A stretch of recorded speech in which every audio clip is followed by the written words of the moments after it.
The hospital room was stark and silent, except for the rhythmic beeping of the heart monitor. Rachel Blythe, only 32 but appearing much older due to her gaunt features and pallid complexion, sat up in her hospital bed, her fragile hands clutching the edge of the blanket.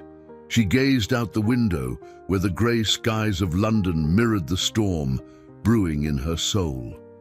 The chill in the room was nothing compared to the icy demeanor of the man standing at the foot of her bed. Ethan Moore, tall, impeccably dressed in a tailored navy suit, adjusted his cufflinks with a precision that spoke volumes of his personality.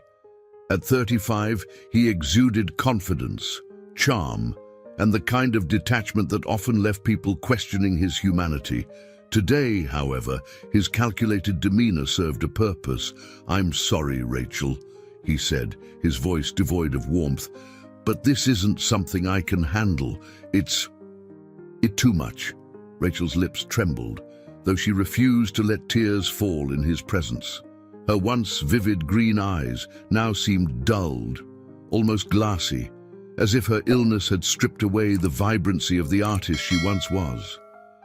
She had fought hard to stay strong through months of chemotherapy, but nothing could prepare her for the words Ethan had just spoken. "I need you to understand," Ethan continued, his gaze shifting to the minimalist clock on the wall, as though counting the seconds until he could leave. "This isn't about you. It's about me, my life, my work, your convenience," Rachel interjected weakly, her voice soft, but cutting through the silence like glass shattering. "Your precious, untouchable life. How could I have been so blind?" Ethan stiffened but said nothing. The truth was, he had weighed his options. Staying by Rachel's side meant watching her fade away, enduring sleepless nights, and putting his career, the one thing he valued above all else, on hold. Logic, as he framed it, dictated his decision. "I've arranged for the best private care," Ethan said, as if that could excuse the betrayal etched on Rachel's face. "You won't want for anything." "Except a husband," she whispered, her voice cracking. Ethan's jaw tightened. He turned away, unable or unwilling to face her anymore. As he walked to the door, his polished shoes clicking against the sterile floor, Rachel spoke again, her voice faint yet heavy with resolve. "I don't need your pity, Ethan. But someday, you'll need someone's forgiveness, and you won't find it as easily as you think." For the first time, Ethan hesitated. He stopped mid-stride but didn't turn around. A faint sigh escaped his lips before he opened the door and left without a glance back. Rachel sank against the pillows, the strength she'd mustered to confront him now evaporated. The room felt impossibly vast and suffocating all at once. The realization hit her with brutal clarity. She was alone, not just in this hospital but in the battle ahead. Outside, Ethan strode briskly down the hallway, his phone already in hand as he dialed his assistant. His life awaited him. Meetings, deals, a carefully curated image of success. He reassured himself that leaving Rachel was the pragmatic choice. He had obligations, responsibilities that didn't include lingering in the shadow of her illness. Yet, as the hospital doors closed behind him and the rain began to fall, a nagging unease settled in his chest. Ethan dismissed it, chalking it up to fatigue. After all, he reasoned, emotions were fleeting, and logic always prevailed. But the world had a way of testing even the most steadfast convictions, and Ethan Moore, for all his meticulous planning, was about to learn that life cared little for his logic. The steady hum of the hospital's fluorescent lights seemed to match the rhythm of Rachel's shallow breathing. The room was silent again, save for the occasional shuffle of a nurse passing by the doorway. Rachel Blythe's hands trembled as she reached for her sketchbook, one of the few belongings she had asked to be brought from home. It rested on the nightstand, untouched for weeks. The once vibrant pages of sketches, Studies of London's iconic architecture and heartfelt portraits of strangers she encountered on the streets now felt like relics of another life, a life she feared she had lost entirely. She flipped through the pages, her fingers pausing on a sketch she had made 5 years ago. It was of Ethan, seated on a park bench during their honeymoon in Paris. His face, relaxed and smiling, was almost unrecognizable compared to the man who had walked out on her hours ago. Back then, Ethan had been different, or so she had believed. Rachel closed her eyes and let the memories pull her back, past the cold present, to the warmth of their beginning. They had met at an art gallery opening in London. Rachel, a burgeoning artist in her late 20s, had been showcasing her work for the first time. Her father, Thomas Blythe, a titan of British industry and philanthropy, had orchestrated the event to highlight emerging talents. Ethan Moore had arrived as a guest, a rising entrepreneur eager to network with the city's elite. Rachel had noticed him immediately. His presence was magnetic, not because of his sharp suit or charming smile, but because of the way he had lingered in front of her paintings.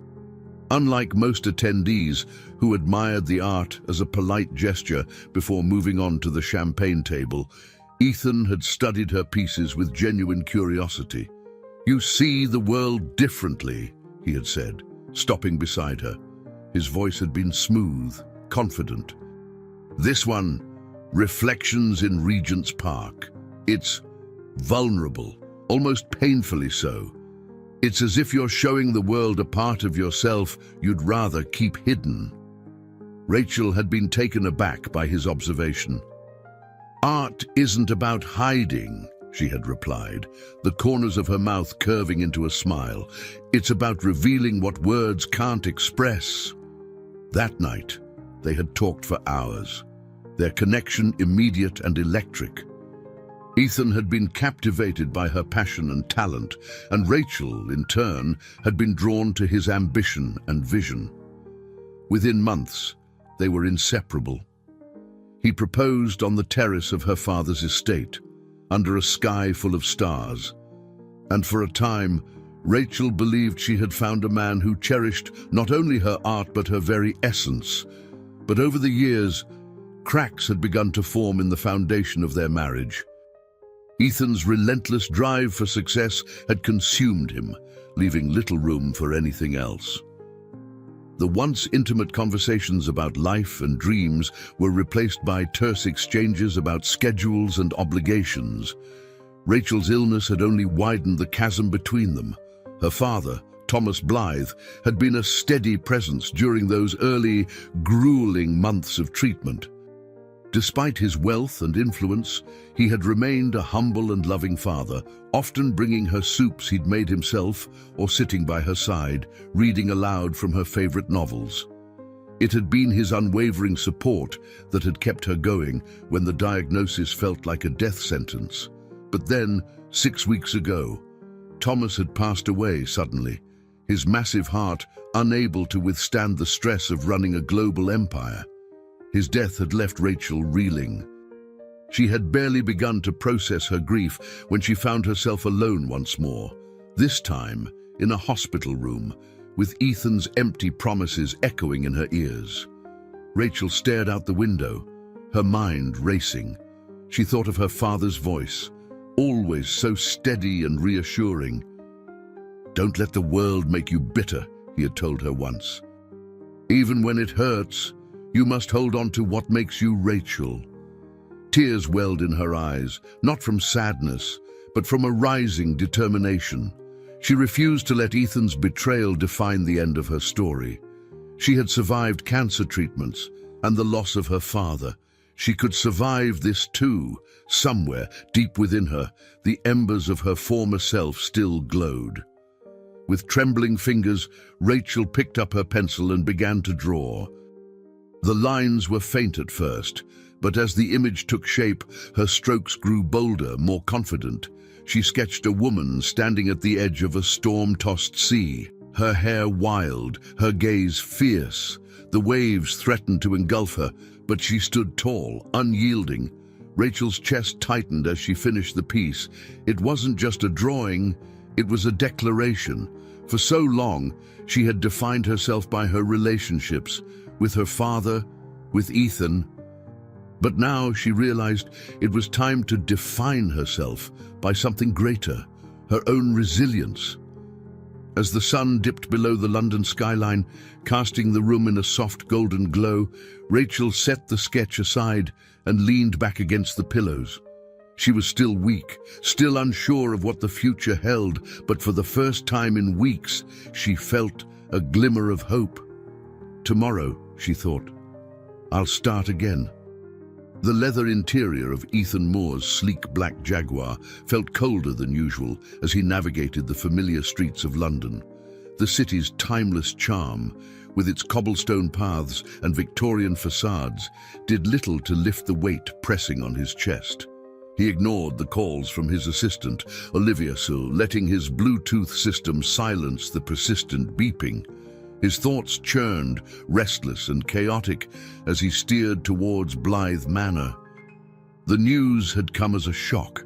Thomas Blythe, Rachel's father and one of the most influential businessmen in the country, had died of a heart attack. Ethan had barely processed the loss, but the implications of Thomas's passing had ignited a spark of anticipation within him. He wasn't proud of the way his mind had shifted so quickly to business, but practicality was, after all, his strongest trait. Thomas's estate was massive, a sprawling empire of investments, properties, and lucrative shares. Ethan had always assumed he would play a significant role in its distribution. As Thomas's only son-in-law and a trusted business partner in several ventures, Ethan had positioned himself perfectly, or so he thought. Pulling into the circular driveway of the Blythe family's Kensington estate, Ethan noticed the crowd of sleek black cars and luxury sedans already parked. The reading of Thomas's will was an exclusive affair, attended only by immediate family and a handful of legal representatives. The atmosphere was heavy with an unspoken tension as Ethan stepped inside the grand foyer, his polished shoes clicking against the marble floor. The house, once filled with Thomas's booming laughter and the scent of Rachel's paints, now felt sterile and unfamiliar. Ethan's eyes swept over the gathered faces, pausing briefly on Emily Blythe, Rachel's younger sister, who stood by the fireplace with a glass of wine. She shot him a cold, disdainful glance before returning to her conversation. Emily had never liked Ethan, but he had always brushed it off as jealousy or immaturity. Today, her hostility felt sharper, more pointed. The murmurs ceased as the family lawyer, a silver-haired man named Alfred Graham, entered the room carrying a thick leather-bound folder. He set it on the polished oak table and cleared his throat, his solemn demeanor silencing the room. "Thank you all for coming," Alfred began, his voice steady. Thomas Blythe was not just a titan in business, but a deeply principled man who cared deeply for his family. His wishes, as outlined in this will, reflect his values and vision for the future. Ethan leaned forward slightly, his fingers interlocking as he focused intently on the lawyer's every word. Alfred began reading the document, detailing charitable donations, provisions for Emily, and instructions regarding the Blythe Family Foundation. Ethan's anticipation grew as the reading continued, his mind already spinning with ideas on how to leverage his inheritance. Finally, Alfred paused, adjusting his glasses as he reached the section concerning Rachel. "To my daughter Rachel Blythe Moore," he read, "I leave the entirety of my personal estate, including Blythe Manor and all associated assets. However, these are contingent upon one condition." Ethan's brow furrowed. Condition? He exchanged a confused glance with one of the other attendees, but remained silent. Alfred continued, his tone unyielding.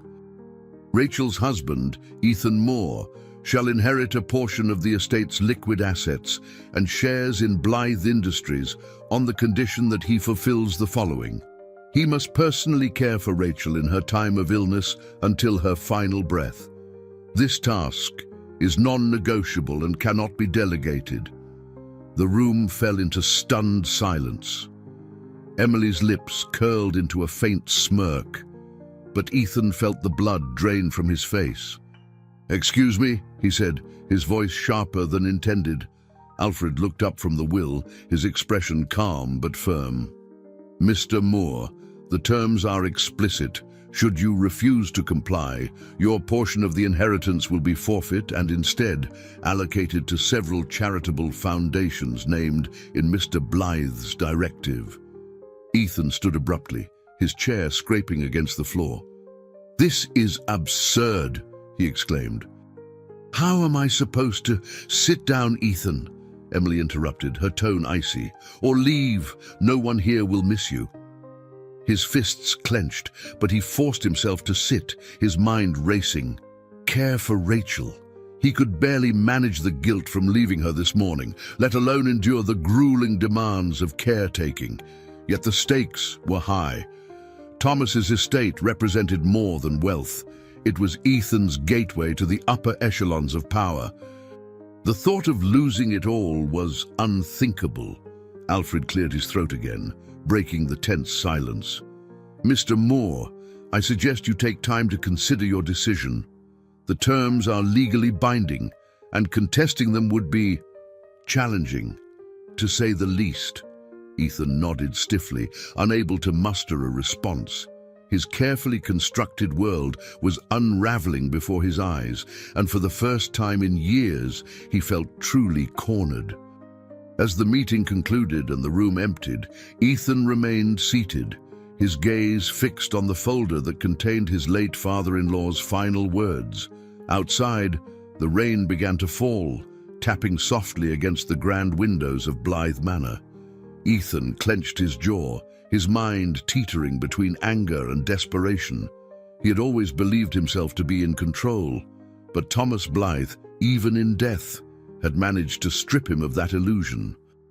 Ethan sat in the back of his car, the rain streaking down the windows as Olivia, his assistant, drove in silence.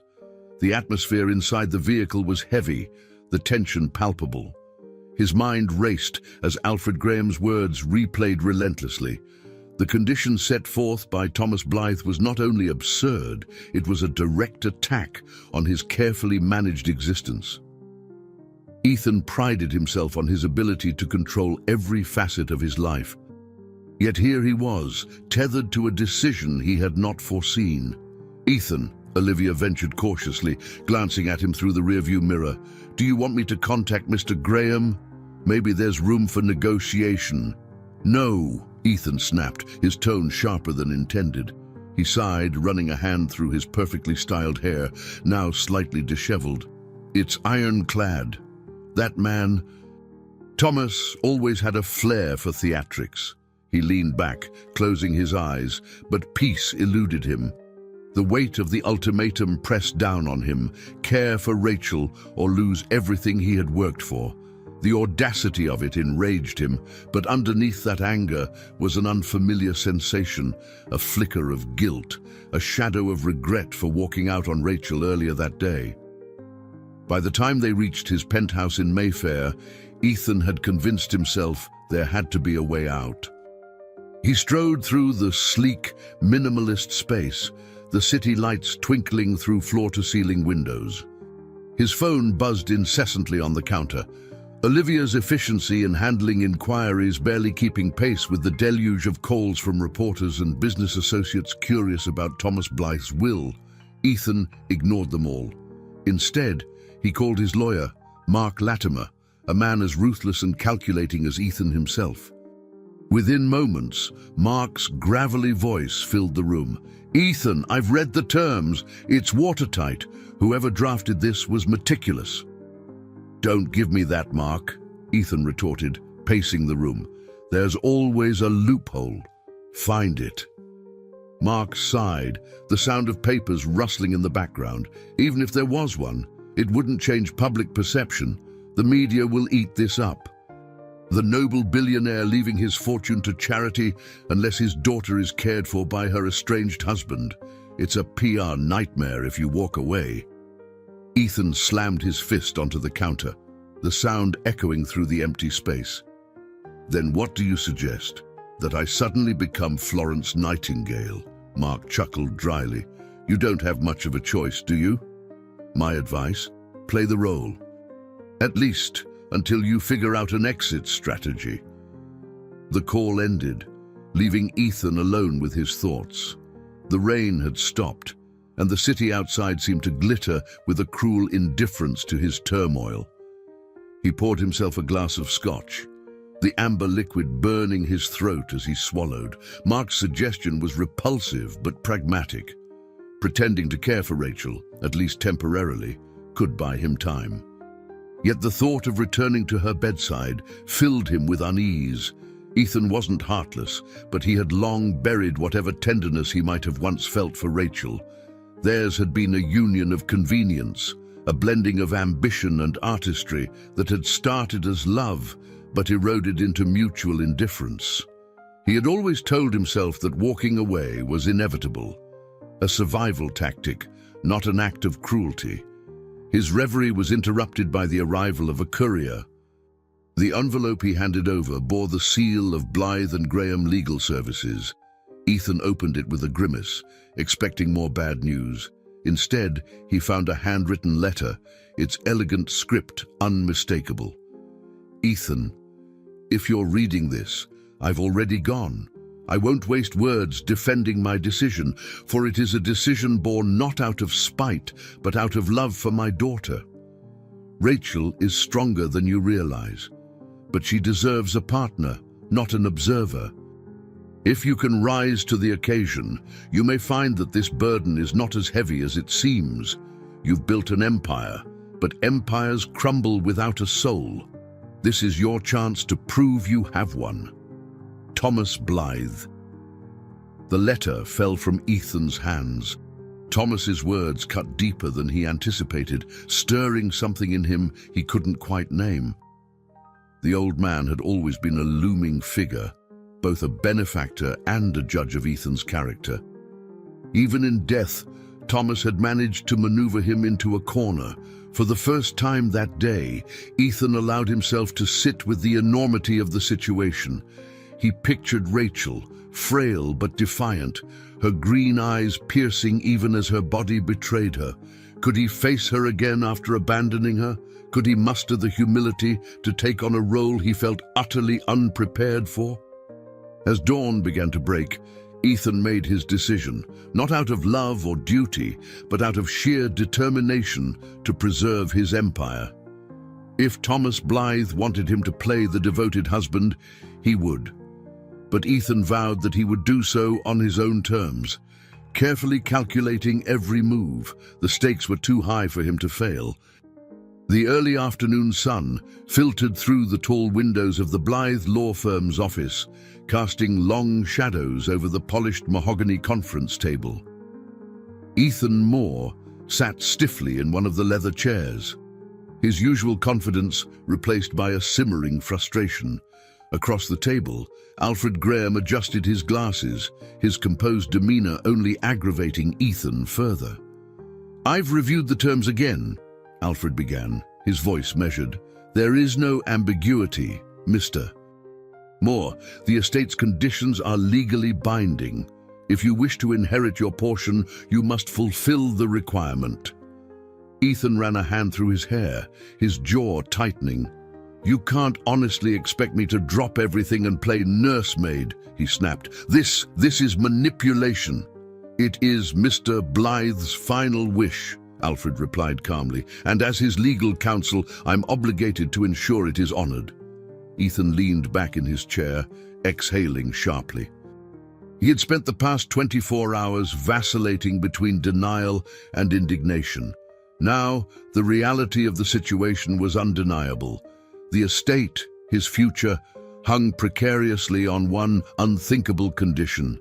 He had to return to Rachel. The thought of facing her again filled him with unease. He had walked out of that hospital room, leaving her frail and heartbroken, without a backward glance. Yet now, it seemed fate, or Thomas Blythe, was forcing him to confront the very thing he had avoided. "Is there anything else I should know?" Ethan asked curtly, his voice laced with bitterness. Alfred hesitated for a moment before sliding a sealed envelope across the table. "Mr. Blythe instructed that this letter be read to you in the presence of the other beneficiaries. It is a posthumous message intended to provide context." Ethan stared at the envelope, his pulse quickening. "And you waited until now to tell me?" "It was necessary to ensure your understanding of the legalities first," Alfred said. The door to the conference room opened then, and Emily Blythe entered, her heels clicking against the floor with a deliberate rhythm. She carried herself with the confidence of someone who knew her place in the world, Thomas Blythe's favored child. Her disdain for Ethan was evident in the tight smile she gave him. "Finally," she said, taking her seat across from him. "I was wondering how long it would take for you to comprehend what the rest of us already know." Ethan shot her a withering look. "And what is that, Emily?" "That you don't belong here," she replied, her tone icy. "This estate isn't something you can manipulate your way into. My father saw through you, even if Rachel didn't." Alfred cleared his throat, cutting through the tension. "If I may, let us proceed with the letter." He broke the seal on the envelope and unfolded the crisp parchment. As he began to read, the room fell silent. "Ethan," Alfred began, his voice steady, "you have always been a man of ambition. I admired that in you once, but over the years I have come to see that ambition without purpose is hollow. You have built a life around success, but success without humanity is fleeting. My daughter's illness has revealed not only her strength, but your weakness." Ethan stiffened in his chair, his face flushing with a mixture of anger and shame. "Rachel deserves more than a partner in title. She deserves someone who will stand by her, even in the darkest moments. I gave you this condition not out of cruelty, but to offer you an opportunity. You see, Ethan, it is not Rachel who needs saving, it is you." The weight of the words hung in the air, pressing down on Ethan like a heavy stone. Emily's smirk deepened as she watched him squirm, her satisfaction thinly veiled. Alfred folded the letter neatly and placed it back into the envelope. "As you can see, Mr. Blythe's intentions were clear." Ethan's mind raced. The letter felt like a public flogging, a scathing critique of everything he had built his life upon. Yet it was not the condemnation that unsettled him most. It was the faint glimmer of truth he couldn't entirely dismiss. Emily rose from her seat, her movements deliberate and poised. "If you'll excuse me, I have preparations to make for the memorial service. Unlike some people, I still have a family to honor." Her words stung, but Ethan refused to rise to her bait. He remained seated, his hands gripping the armrests of the chair as she exited the room, leaving a faint trail of expensive perfume in her wake. Alfred stood, collecting his papers. "Take some time, Mr. Moore. This decision is not one to be made lightly." Ethan didn't respond as Alfred left the room. He sat alone, staring at the empty chair where Thomas Blythe once sat during family gatherings. His mind churned with conflicting thoughts, his anger at being manipulated, his fear of facing Rachel, and an uncomfortable curiosity about whether Thomas's words held merit. As the rain began to patter against the windows once more, Ethan made a silent vow. He would play this game, because that's what it was, a game, and Ethan Moore never lost. The grand, ivy-covered gates of Blythe Manor creaked open as Ethan Moore's car rolled up the long gravel driveway. The air was crisp, the kind of cold that seeped through even the thickest coat, but Ethan barely noticed. His mind was consumed by the prospect of what awaited him inside. He gripped the steering wheel tighter, as though holding it might keep his resolve intact. The manor loomed ahead, its stone facade imposing and timeless. This place had always unnerved him, even when Thomas Blythe was alive. Now, the weight of its history and his newly assigned role within it felt almost suffocating. Ethan had returned, not as a welcomed son-in-law, but as a reluctant caretaker bound by a condition he still struggled to accept. When the car stopped, a uniformed staff member approached to open the door. Ethan stepped out, his shoes crunching on the gravel. He adjusted his scarf, shielding himself from the biting wind as he approached the entrance. The heavy oak doors swung open, revealing Margaret, the manor's longtime housekeeper. "Mr. Moore," Margaret greeted, her tone cordial but clipped. She had known Ethan for years, but her expression now carried a hint of skepticism. "Mrs. Moore is resting in the West Wing. Shall I have her informed of your arrival?" "No need," Ethan replied, his voice steady. "I'll go to her myself." Margaret nodded, though her eyes lingered on him for a moment too long. Ethan could feel her judgment, unspoken but palpable. He pushed past it, stepping into the warm, dimly lit foyer. The smell of polished wood and aged leather filled the air, a scent he associated with Thomas's overbearing presence. Now, it was just another reminder of the man who had orchestrated this ordeal.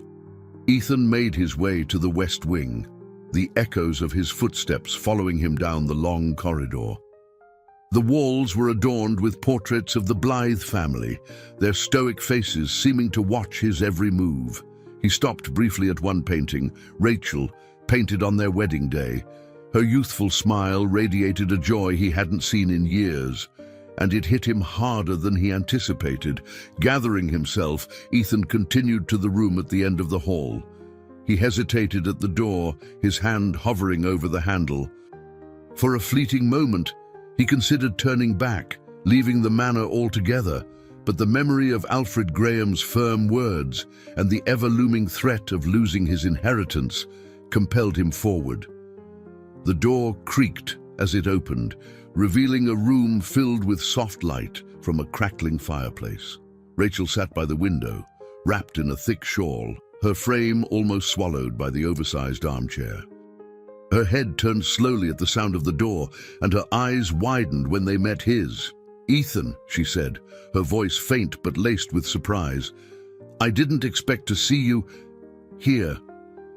He stepped inside, closing the door behind him. "Rachel," he began, his tone measured, "I've come back." Her lips parted slightly, as though she wanted to speak, but no words came. Instead, her gaze searched his face, as though trying to determine if he was real or some apparition conjured by her weary mind. "I heard about the will," Rachel said at last, her voice tinged with both bitterness and resignation. "It's not like my father to leave things simple." Ethan flinched inwardly at her directness. "Thomas believed I needed to be here," he said, choosing his words carefully. "For you? For me?" Rachel repeated, a faint trace of a bitter smile on her lips. "Or for the estate?" Her words stung, though he knew they were deserved. "I won't lie," he admitted, sitting on the edge of a nearby chair. "This isn't how I planned things, but I'm here now, Rachel. Whatever my reasons, I intend to stay." The room fell silent, save for the faint crackle of the fire. Rachel looked away, her hands tightening around the edges of her shawl. Her once lustrous hair was now thinner, and her pale skin bore the marks of her battle with cancer. Yet despite her frailty, there was a quiet strength in her demeanor that unnerved Ethan. "I don't need you to stay out of pity, Ethan," Rachel said finally. "I've gotten used to doing things on my own. You made sure of that." He leaned forward, his elbows resting on his knees. "I know I failed you. I know leaving was unforgivable. But things are different now." "Are they?" she asked, her voice soft but pointed. "Or are you just playing the role my father wrote for you?" Ethan opened his mouth to respond, but found himself at a loss for words. Rachel's gaze returned to him, sharp and unyielding despite the fatigue etched into her features. "I don't need a savior," she continued, her voice steady. "If you're going to stay, Ethan, do it because you want to, not because you're being forced to." Her words hung in the air, heavy with truth. Ethan swallowed hard, feeling an unfamiliar ache in his chest. He had come to Blythe Manor with one goal: to fulfill the will's conditions and secure his inheritance. But now, faced with Rachel's quiet defiance, he felt the stirrings of something he hadn't expected: doubt. "I'll prove it to you," he said, his voice quieter now. "I don't know how yet, but I will." Rachel looked at him for a long moment before nodding faintly. "We'll see." As Ethan left the room, the weight of her words followed him. For the first time in years, he felt the cracks in his own resolve and the faintest glimmer of something unfamiliar: hope. The days at Blythe Manor passed with a quiet heaviness that neither Ethan nor Rachel could fully ignore. Ethan had spent the better part of his first week reacquainting himself with the estate's sprawling grounds and meticulously organized staff. He was careful to keep his interactions with Rachel polite yet brief, aware of the unspoken tension lingering between them. One morning, Margaret found Ethan in the library, his nose buried in the pages of one of Thomas Blythe's numerous ledgers. The grand room smelled faintly of aged leather and ink, its towering bookshelves casting long shadows in the early light. Margaret approached with her usual air of discretion. "Mrs. Moore will need assistance today," she informed him, her tone measured but firm. "The doctor's coming to check her progress, and she asked if you could accompany her." Ethan looked up, his brows furrowing. "She asked for me." "She did," Margaret replied, her expression giving away little. Ethan hesitated before closing the ledger. "I'll be there." Later that morning, he knocked lightly on the door to Rachel's room. When she called for him to enter, he found her sitting by the window again, her shawl draped over her shoulders. A vase of fresh daisies rested on the table beside her, a touch of cheer amid the subdued decor. "Margaret said you needed me," Ethan began, his voice steady but soft. Rachel looked up, her green eyes shadowed by exhaustion. "I thought it might help," she admitted, gesturing to the chair beside her. "The doctor said it's good to have support." Ethan nodded and took the seat, the space between them feeling both vast and suffocating. Moments later, Dr. Hazelman, a soft-spoken man with kind eyes and a neatly trimmed beard, entered the room. He carried a leather medical bag and exuded a calm professionalism.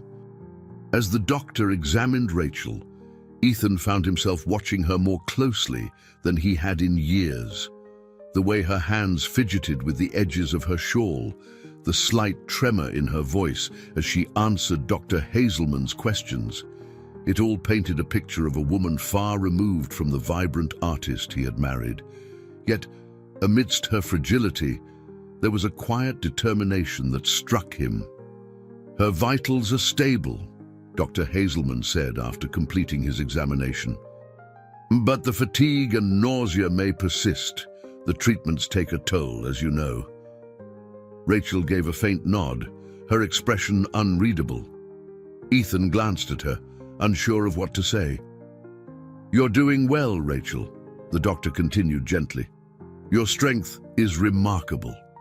When Dr. Hazelman left, Rachel leaned back in her chair, her weariness more evident now. Ethan shifted uncomfortably, feeling the weight of her vulnerability in the silence that followed. "Thank you for being here," Rachel said at last, her voice quiet. "I know this isn't easy for you." "It's not about me," Ethan replied, surprising himself with the sincerity in his tone. She gave a weak smile. "No, it's not." For the rest of the day, Ethan found himself grappling with an unfamiliar unease. Rachel's resilience, her ability to face her illness with grace, unsettled him in a way he couldn't fully articulate. He spent the afternoon in the study, staring at papers he couldn't focus on. By evening, the manor had settled into its usual stillness. Ethan wandered into the kitchen, hoping to find some distraction. Instead, he encountered Margaret preparing tea. She raised an eyebrow at him, clearly unaccustomed to his presence in that part of the house. "Couldn't sleep?" she asked, her voice neutral. "No," Ethan admitted. After a pause, he added, "Margaret, do you think she resents me?" The housekeeper's hands stilled, her gaze thoughtful. "Mrs. Moore is not one to dwell on resentment," she said carefully. "But she does expect honesty. Mr. Moore, if you're here, truly here, she'll know." Ethan nodded, unsure of how to respond. He carried the tea tray upstairs, knocking gently on Rachel's door before entering. She looked up from a sketch pad resting on her lap, surprised to see him. "I thought you might like some tea," he said, setting the tray down on the small table near her chair. Rachel regarded him for a moment before nodding. "Thank you." He poured her a cup, his movements careful. As she sipped the tea, Ethan noticed the faint lines of a sketch emerging on the paper. It depicted the manor's gardens, though the lines were softer, more dreamlike than the stark reality outside. "You're drawing again," he remarked, his voice light. Rachel glanced at the sketch. "It helps," she said simply. Ethan sat in the chair opposite her, the silence between them less strained now. For the first time in years, they shared a moment of quiet companionship, unspoken but tangible. As he left her room that night, Ethan felt a strange mix of emotions, guilt, curiosity, and something he couldn't quite name. The road ahead was still uncertain, but for the first time, he wondered if perhaps there was more to this journey than fulfilling a condition. The crisp morning air carried the faint scent of dew as sunlight poured through the tall windows of Blythe Manor's dining room. Ethan sat at the long oak table, his coffee untouched, his thoughts elsewhere. The routine at the manor was slowly settling into his life, though it felt foreign, like wearing someone else's clothes. He had started spending more time near Rachel's room, ostensibly to check on her, but more often simply lingering nearby, unable to name the emotions tying him to her presence. His contemplation was interrupted by Margaret, who appeared in the doorway, her expression neutral, but her tone expectant. "Mrs. Moore has a visitor," she said. Ethan looked up, surprised. "Who?" "A Mr. Michael Aldridge," Margaret replied. "An old friend of Mrs. Moore, I believe."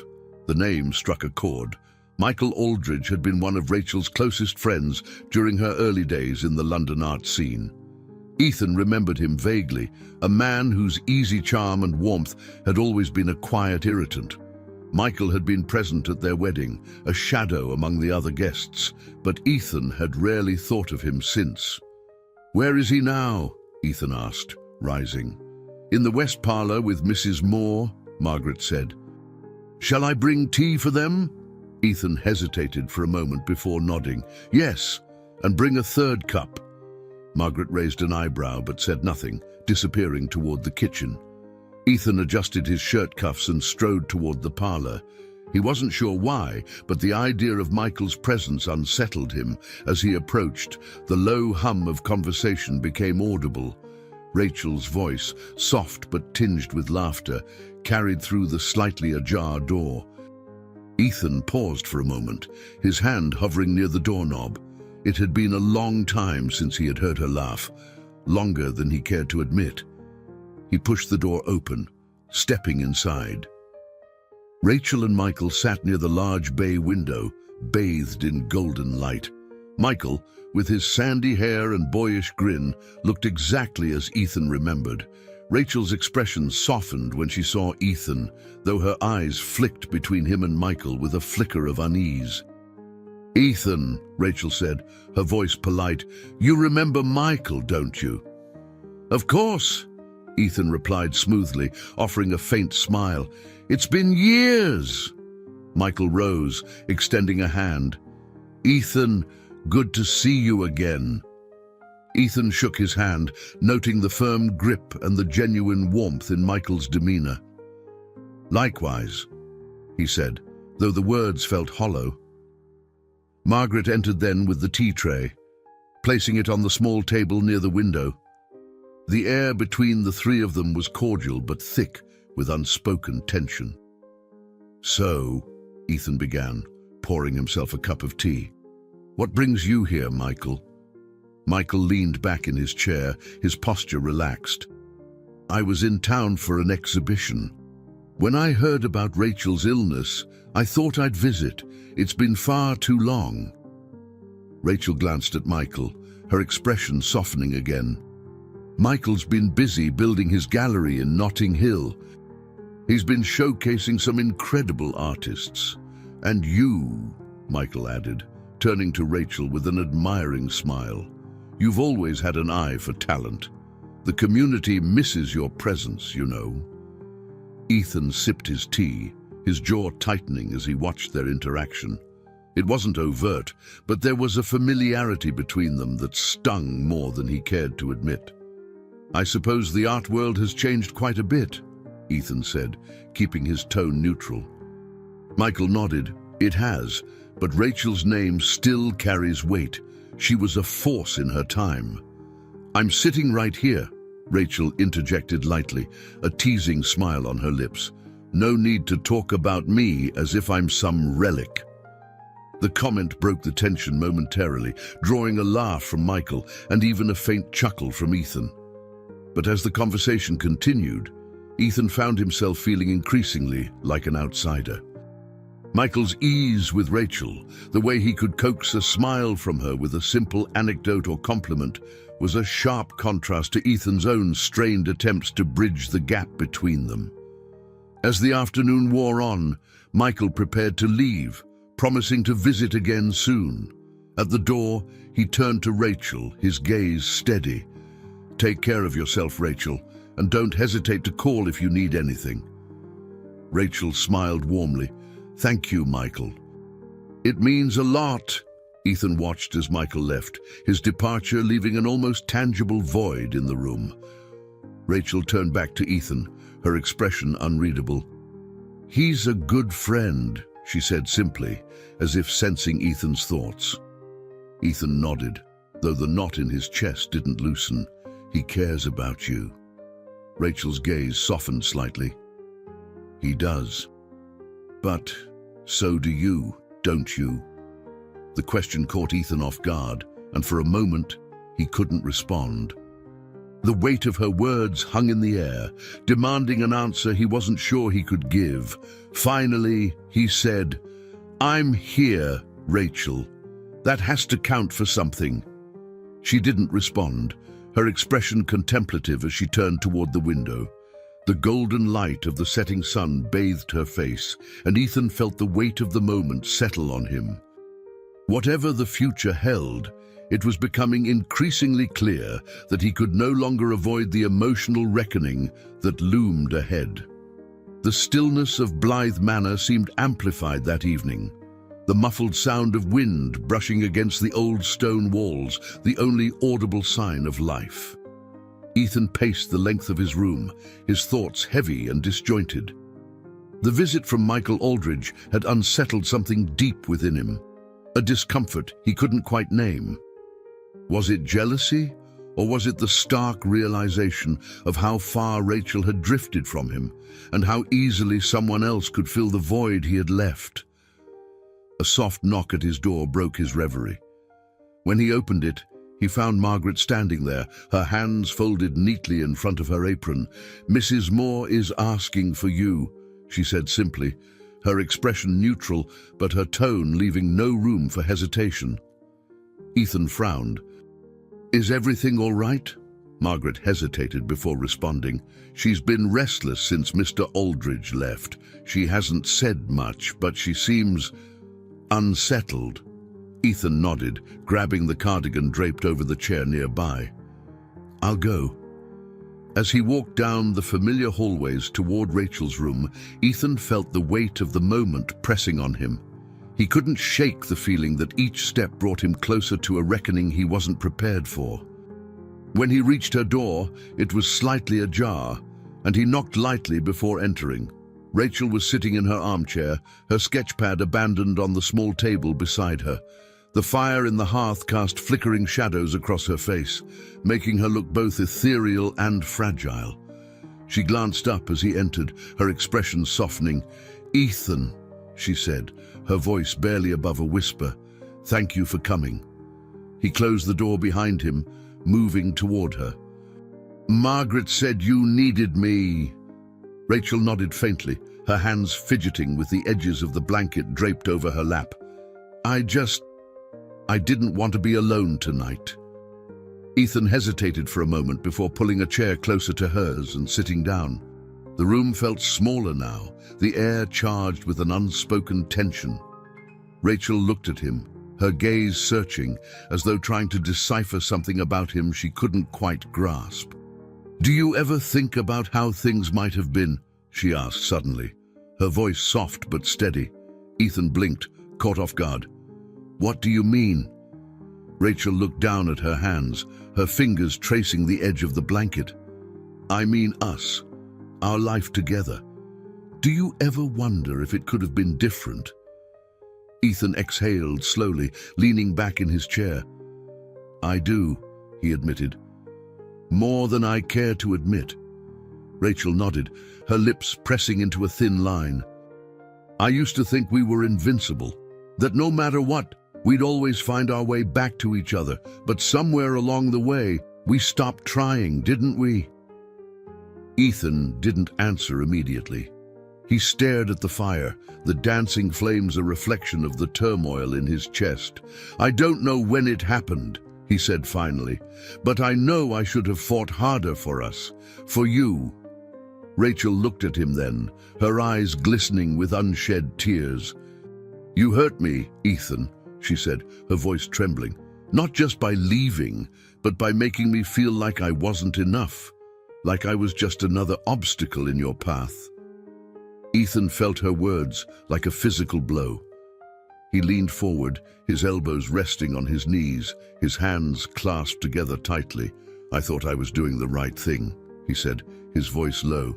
"I thought walking away would spare us both the pain. But I was wrong." The room fell silent, the only sound the crackling of the fire. Rachel's gaze softened, though the weight of her pain lingered between them. "I don't want you to stay out of guilt," she said finally. "If you're here because of my father's will, then you're wasting both of our time." Ethan shook his head, his jaw tightening. "It started that way," he admitted, "but now I'm not so sure. I see you, Rachel.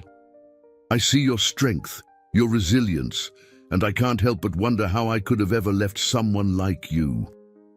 Rachel's lips parted slightly, her expression shifting from disbelief to something softer, more vulnerable. She looked away, her gaze falling on the sketchpad beside her. "I've spent so long trying to be strong," she said, "to prove to myself that I didn't need you. But it's exhausting, Ethan, fighting this battle alone." "You're not alone," Ethan said firmly, his voice steady. "Not anymore." Rachel looked at him again, her eyes searching his face for any sign of insincerity. Whatever she saw there seemed to calm her, and she nodded faintly. The fire burned lower, its light casting softer shadows now. They sat in silence, the weight of their shared history hanging between them. For the first time in years, it felt as though the walls between them had begun to crack, allowing the faintest glimmer of something long lost to shine through. The morning light seeped through the lace curtains of Rachel's room, casting soft patterns on the walls. Ethan sat by her bedside, a cup of coffee in his hands, its warmth seeping into his skin. He had taken to spending more time with her, not out of obligation, but something else he couldn't quite name. The quiet moments they shared now felt heavier, infused with meaning that hadn't been there before. Rachel stirred, her eyes fluttering open. She turned her head toward Ethan, her gaze softening when she saw him there. "You're up early," she said, her voice still raspy from sleep. He offered a faint smile. "Couldn't sleep. Thought I'd check on you." She nodded, adjusting the blanket over her lap. "I appreciate that," she said simply, the sincerity in her voice disarming. Ethan had been wrestling with the weight of his decisions for days, but something in her presence made him feel grounded, if only temporarily. He glanced at the small journal resting on the nightstand, its cover worn and edges frayed. He hadn't noticed it before, though it looked as though it had been there for years. Rachel caught his gaze and followed it to the journal. "I started keeping that when I first got sick," she explained, her tone quiet. "It helped process things, I guess." Ethan hesitated, then asked, "May I?" Rachel studied him for a moment before nodding. "Go ahead." He reached for the journal, its leather cover soft under his fingers. As he flipped through the pages, he found himself drawn into her world, a world of pain, hope, and raw vulnerability. Her handwriting, delicate and precise, filled every page, recounting moments of joy, fear, and resilience. One entry caught his eye, dated shortly after her diagnosis. "Ethan has always been ambitious, always looking forward. I wonder if he even sees me anymore. I don't blame him, not entirely. We've both changed, but it hurts to think I'm no longer part of his future." Ethan's chest tightened as he read the words. He looked up at Rachel, who was watching him carefully, her expression unreadable. "I didn't know you felt this way," he said, his voice barely above a whisper. "I didn't think you wanted to know," she replied, her tone steady but tinged with sadness. "Back then, it felt like we were living on different planets." Ethan closed the journal, setting it gently back on the nightstand. "I was selfish," he admitted. "I thought focusing on my work, on building something tangible, was the right thing to do. But I see now how much I missed, how much I failed you." Rachel's gaze softened, though she remained quiet. Ethan leaned forward, resting his elbows on his knees. "I want to make it right, Rachel," he said. "I don't know if I can, but I want to try." She gave him a faint smile, though it didn't quite reach her eyes. "It's not about fixing things, Ethan. Some wounds don't heal, but being here now, that's a start." Their conversation was interrupted by a knock at the door. Margaret entered, carrying a tray with breakfast. "Mrs. Moore, your tea," she said, setting the tray on the small table beside the bed. She glanced at Ethan, her expression neutral but watchful. "Mr. Moore, there's a call for you in the study. They said it's urgent." Ethan frowned but nodded, rising from his chair. "I'll be back," he told Rachel, his voice firm. She nodded, watching him leave before turning her attention to the tray. Margaret lingered for a moment, her gaze flickering between Rachel and the closed door. "He's trying," Margaret said softly, her tone uncharacteristically gentle. Rachel looked up, her eyes searching Margaret's face. "I know," she replied. "But is it enough?" Margaret didn't respond, her expression unreadable as she left the room. In the study, Ethan picked up the phone, his irritation evident. "This is Ethan Moore," he said curtly. The voice on the other end belonged to Mark Latimer, his lawyer. "Ethan, I've reviewed the estate documents again. I thought you should know. There's a clause we hadn't noticed before." Ethan's grip on the receiver tightened. "What kind of clause?" "It stipulates that if you fail to fulfill the conditions of the will, the entirety of the estate will be donated to the Blythe Charitable Trust," Mark explained. "No one else benefits, not even Rachel." Ethan's jaw clenched. "So, you're saying I don't have a choice?"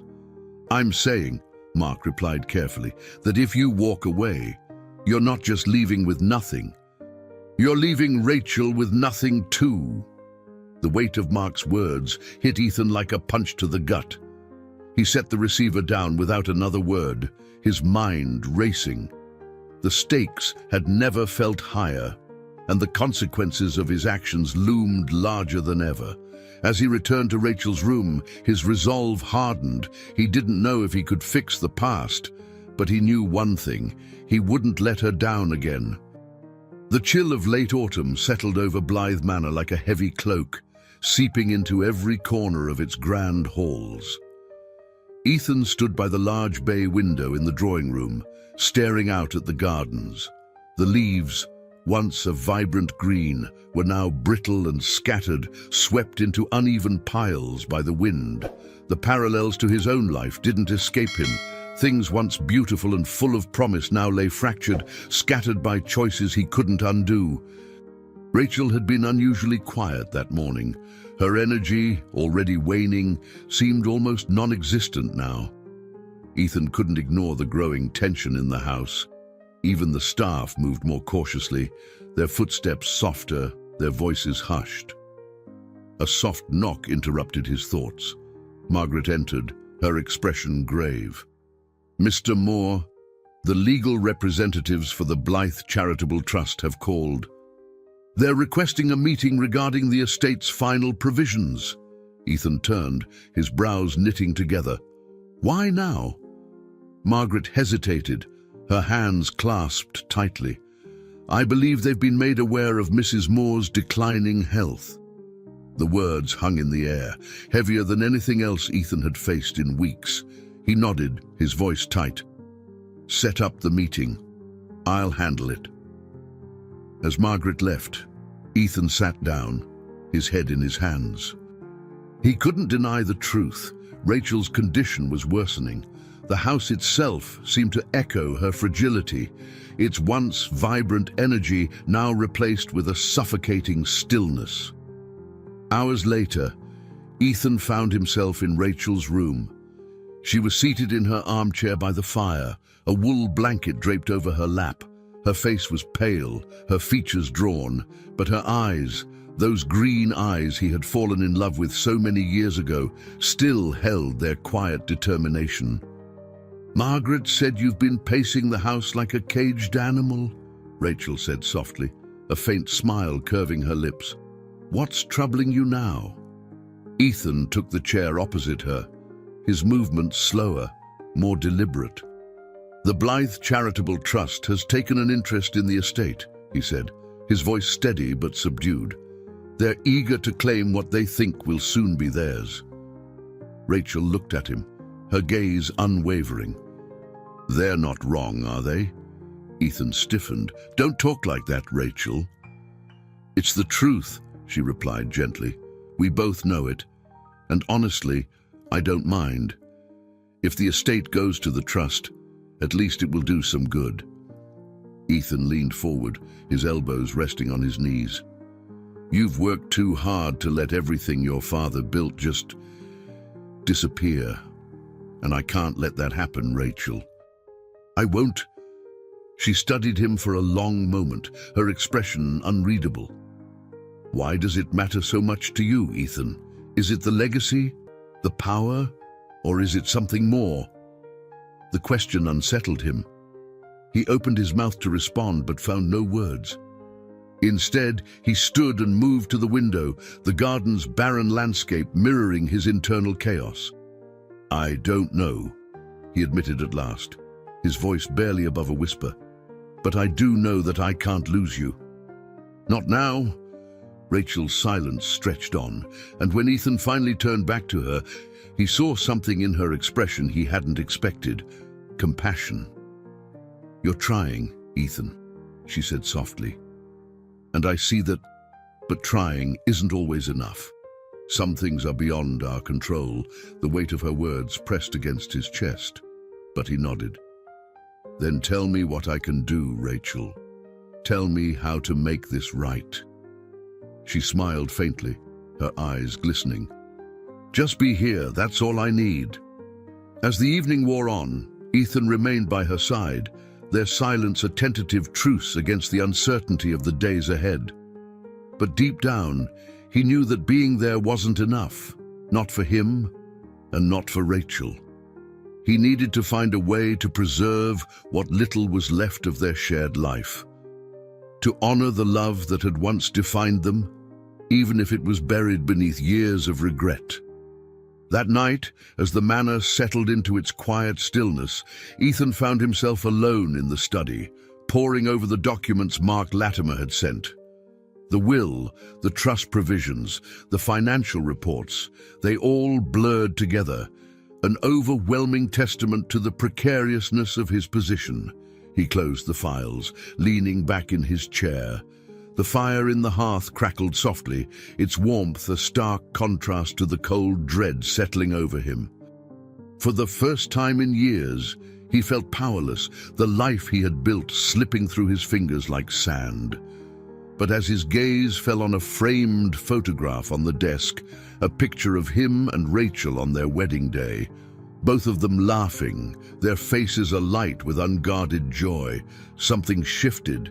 He couldn't undo the past, but he could fight for what was left, not just for the estate or the legacy, but for Rachel, for the woman who had once been his entire world. And for the first time in weeks, Ethan felt a flicker of determination that no amount of paperwork or legal battles could extinguish. The sound of Rachel's labored breathing echoed softly in the dimly lit bedroom. Ethan sat in a chair by her side, his hands resting on his knees, his gaze fixed on her pale face.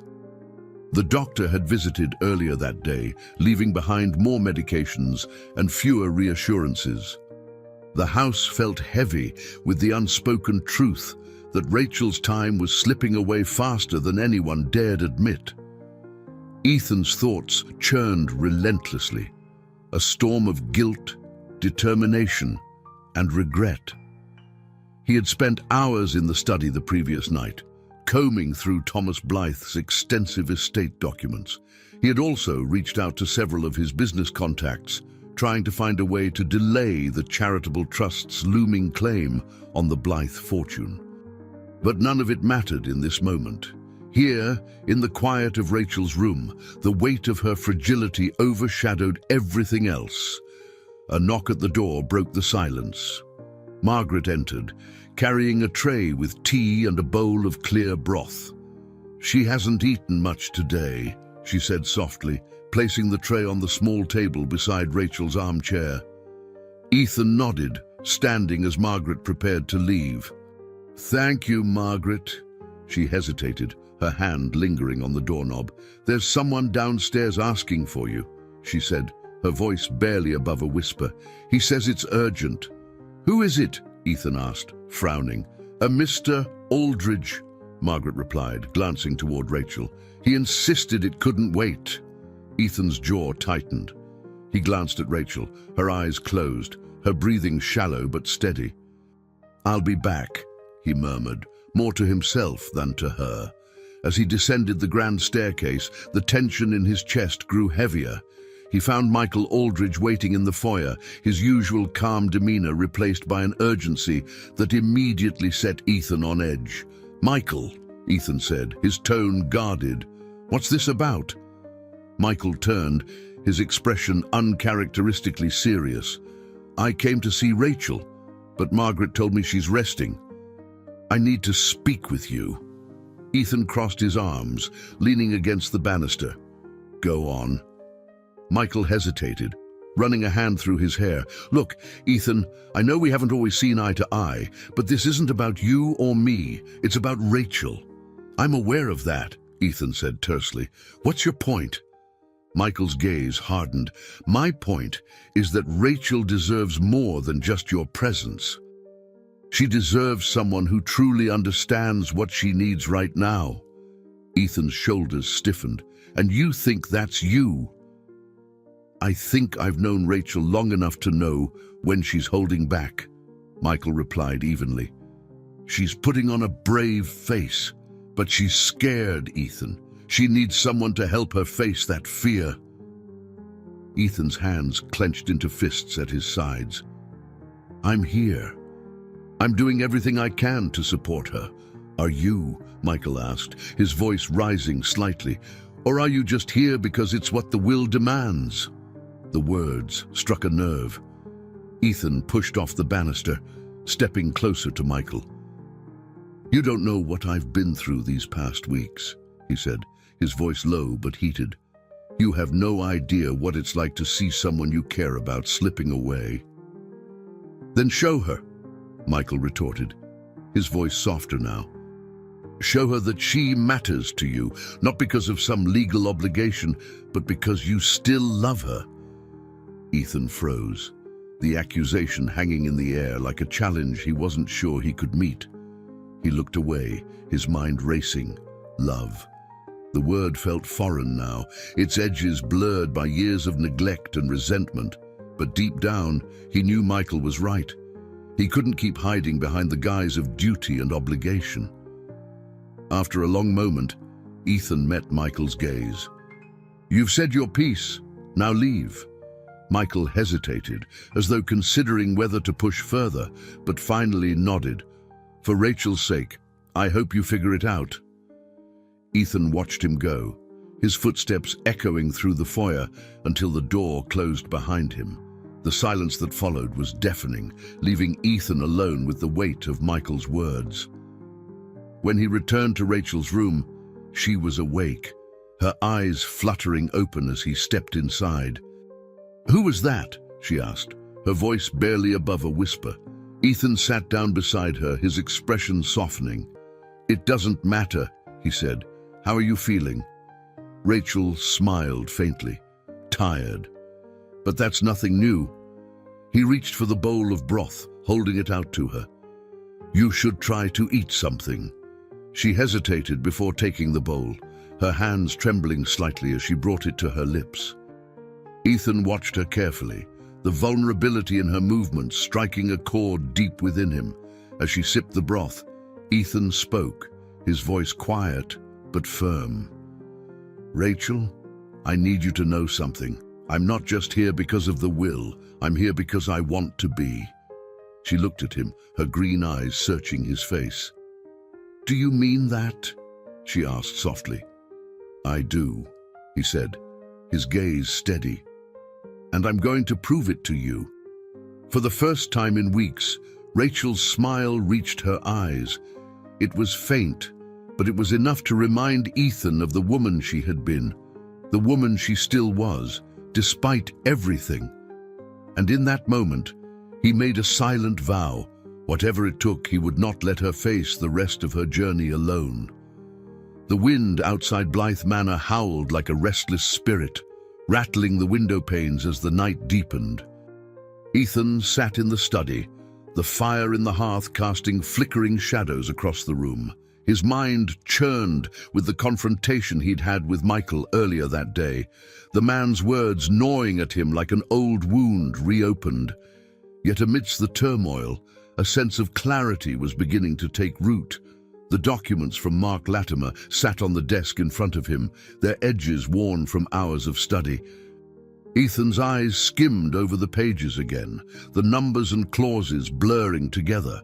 He knew the stakes were higher than ever, not just for Rachel's legacy, but for her peace of mind in these final days. He couldn't let her slip away feeling like a burden or an afterthought. She deserved more. A knock at the door startled him, and he looked up to see Margaret standing there, her expression grave. "Mr. Moore, there's someone else here to see you," she said, her voice low. Ethan frowned. "At this hour? Who is it?" Margaret hesitated before stepping aside, revealing a tall man in a tailored suit. His sharp features were partially obscured by the dim light, but there was no mistaking the aura of authority he carried. "I'm James Holloway," the man introduced himself, stepping into the study. "I represent the Blythe Charitable Trust."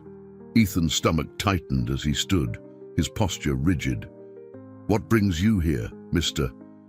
Holloway?" James offered a tight smile, though it didn't reach his eyes. "We've been monitoring the situation with the estate, and it's come to our attention that Mrs. Moore's health is declining more rapidly than anticipated. The Trust has a vested interest in ensuring that her wishes are honored, particularly regarding the transfer of assets." Ethan's jaw clenched. Her wishes, or the trust's interests? James's smile faltered, and his tone turned colder. Let's not pretend, Mr. Moore. The trust was established to safeguard the Blythe family's legacy. Mrs. Moore has no children, and her condition suggests she won't recover. The estate's future lies with us, unless, of course, you fulfill the terms set forth in Thomas Blythe's will. I am fulfilling them, Ethan said sharply. I've been here every day, caring for Rachel. James raised an eyebrow, his expression skeptical. And yet, there are whispers of dissatisfaction. Her father's intent was clear. She is to be cared for with genuine compassion, not out of obligation or desperation. Ethan felt a surge of anger, but forced himself to remain calm.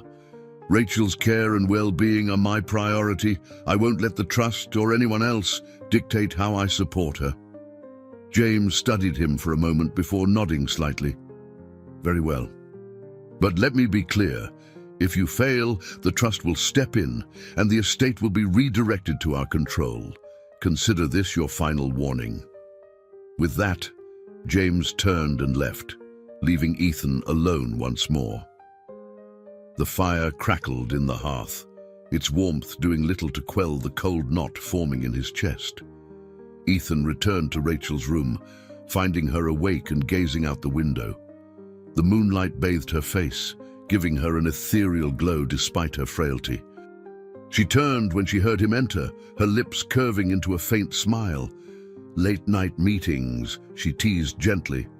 Ethan managed a small smile, pulling a chair closer to her bedside.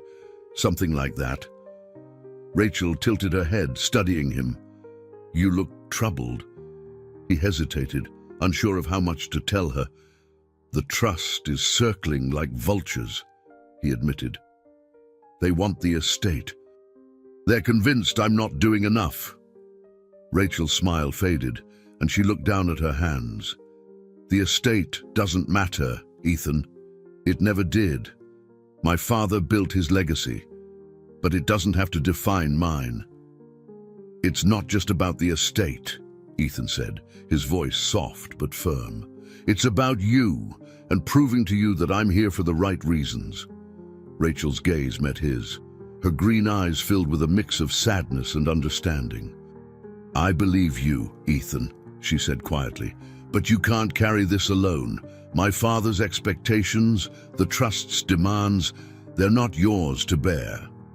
Ethan shook his head, leaning forward. They are, Rachel, because I let you down before. I wasn't there when you needed me most. I can't change the past, but I can fight for the present, for you. Her lips trembled, and for a moment she looked as though she might cry. But instead, she reached out, placing her hand over his. Thank you, she whispered, for staying, for trying. Ethan swallowed hard, the lump in his throat making it difficult to speak. He nodded, his hand tightening over hers.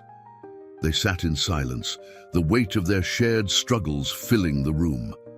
As the first light of dawn crept through the window, Ethan made a decision. He would not let James Holloway or the Blythe Charitable Trust dictate the terms of Rachel's final days. He would fight, not just for the estate, but for the woman who had shown him what love and resilience truly meant. And this time, he wouldn't let her down. The afternoon sun cast long shadows across the manicured gardens of Blythe Manor, its golden light a stark contrast to the tension brewing inside the grand estate. Ethan paced the length of the library, the faint echo of his footsteps amplifying the storm raging in his mind. He had spent the morning fielding yet another call from James Holloway, who, in his clipped and calculated tone, had implied that Ethan's efforts to care for Rachel were insufficient and that the trust was preparing to escalate its claims. Ethan's frustration was palpable. The trust wasn't just a legal entity, it was a specter looming over every decision he made, every moment he spent with Rachel. They didn't see the nights he sat by her bedside, her hand limp in his as she drifted in and out of fitful sleep. They didn't know the agony of watching her fight for every breath, her once vibrant spirit diminished but not extinguished.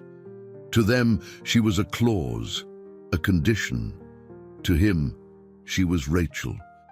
He was pulled from his thoughts by the sound of voices down the hall. Frowning, he stepped into the corridor and followed the sound to the sitting room. The door was ajar, and he could hear Rachel's soft voice mingling with another, Emily's. Her younger sister's tone was sharp, cutting through Rachel's calm demeanor like a blade. "You're too forgiving, Rachel," Emily said, her voice rising. "He left you when you needed him most. And now, because of Father's will, he's suddenly here again. Do you really believe he's changed?" Rachel's reply was quiet but firm. "Emily, I know how it looks, but Ethan's trying." Emily scoffed, her frustration evident. Trying isn't enough, Rachel. He abandoned you, and now he's pretending to care because of money." Ethan stepped into the room then, his presence commanding attention. Emily turned to face him, her expression hardening. "Speak of the devil," she said coolly. "Emily," Ethan said, his tone measured, though his jaw tightened, "this isn't the time for accusations." "Oh, isn't it?" she shot back. "Rachel might be too kind to call you out, but I'm not. You don't deserve her forgiveness, Ethan. You never did."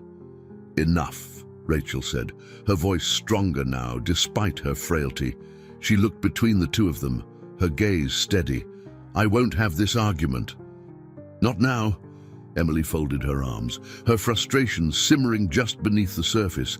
"I just don't want you to be hurt again," she said, her voice softening slightly. She turned back to Ethan, her eyes narrowing. "If you let her down this time, I swear—" "I won't," Ethan interrupted, his voice firm. "I know I've failed Rachel before, but I won't fail her now." Emily didn't reply, but her expression made it clear she wasn't convinced. She turned to Rachel, pressing a kiss to her sister's forehead before leaving the room, her footsteps fading down the hall. Rachel let out a sigh, leaning back in her chair. Ethan crossed the room and knelt in front of her, his hands resting gently on hers. "I'm sorry," he said quietly, "for everything. For Emily." Rachel gave him a faint smile. "Emily's protective. She always has been." "She's not wrong, though," Ethan admitted, his voice laced with regret. "I did abandon you, and I've spent every day since I came back trying to make up for it." Rachel studied him for a long moment, her expression unreadable. "Do you mean that?" "I do," he said, his voice steady. "You deserve more than I've given you, more than I can ever give you.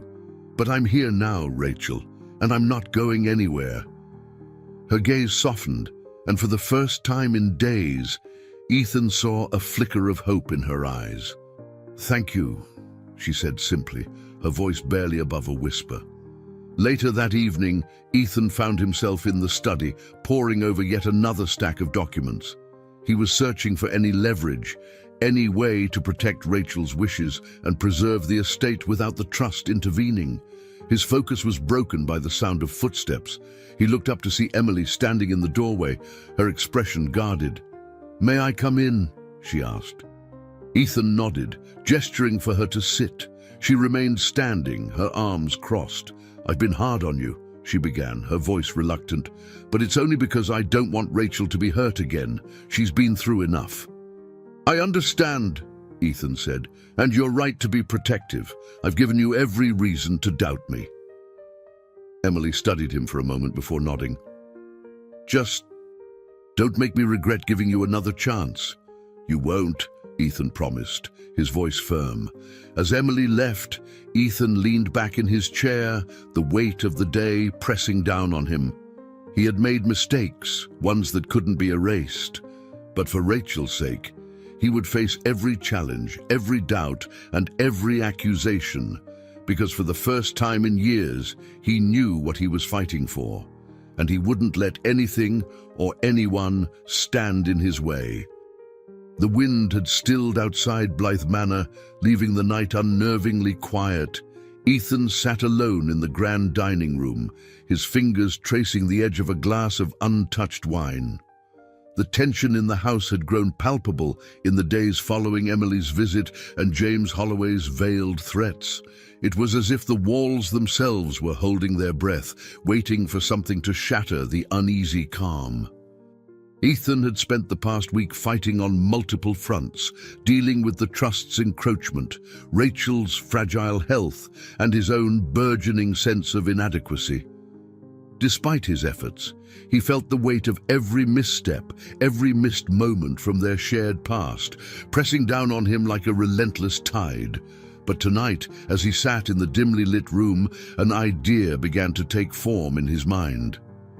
It wasn't a perfect plan, and it carried risks, but it was bold and, more importantly, it was necessary. If he could not meet the trust's demands with legal tactics alone, he would need to secure Rachel's legacy another way. He would need to make a statement that no one, not the trust, not James Holloway, could ignore.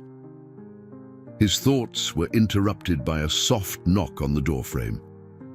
He turned to see Margaret standing there, her expression unreadable. "Mrs. Moore is asking for you," she said simply. Ethan nodded, pushing back his chair. "Thank you, Margaret." When he entered Rachel's room, she was awake, propped up against a stack of pillows. Her sketchpad rested on her lap, the edges of the paper curling slightly from the pressure of her pencil. She looked up as he approached, her eyes softening. "Ethan," she said, her voice faint but steady. "I wasn't sure you'd still be awake." "I couldn't sleep," he admitted, sitting down in the chair beside her. He noticed the sketch she was working on, a delicate rendering of the manor's gardens as they had looked in the spring, vibrant and full of life. "That's beautiful," he said, nodding toward the sketch. Rachel smiled faintly, her fingers brushing over the pencil marks. "I wanted to remember them this way," she said. "Not as they are now." Ethan felt a pang of sadness at her words. "They'll bloom again," he said softly, "just like they always do." Rachel didn't respond immediately. She set the sketchpad aside, folding her hands neatly in her lap. "Ethan, I've been thinking," she began, her tone careful, "about the estate, about my father's legacy." Ethan straightened, his focus sharpening. "What about it?" She looked down, her expression contemplative. "I don't want you to spend your energy fighting battles that don't matter. The trust, the money, it's not worth losing yourself over." Ethan leaned forward, his elbows resting on his knees. "It matters to me, Rachel, not because of the money or the estate, but because it's what your father wanted for you, for us."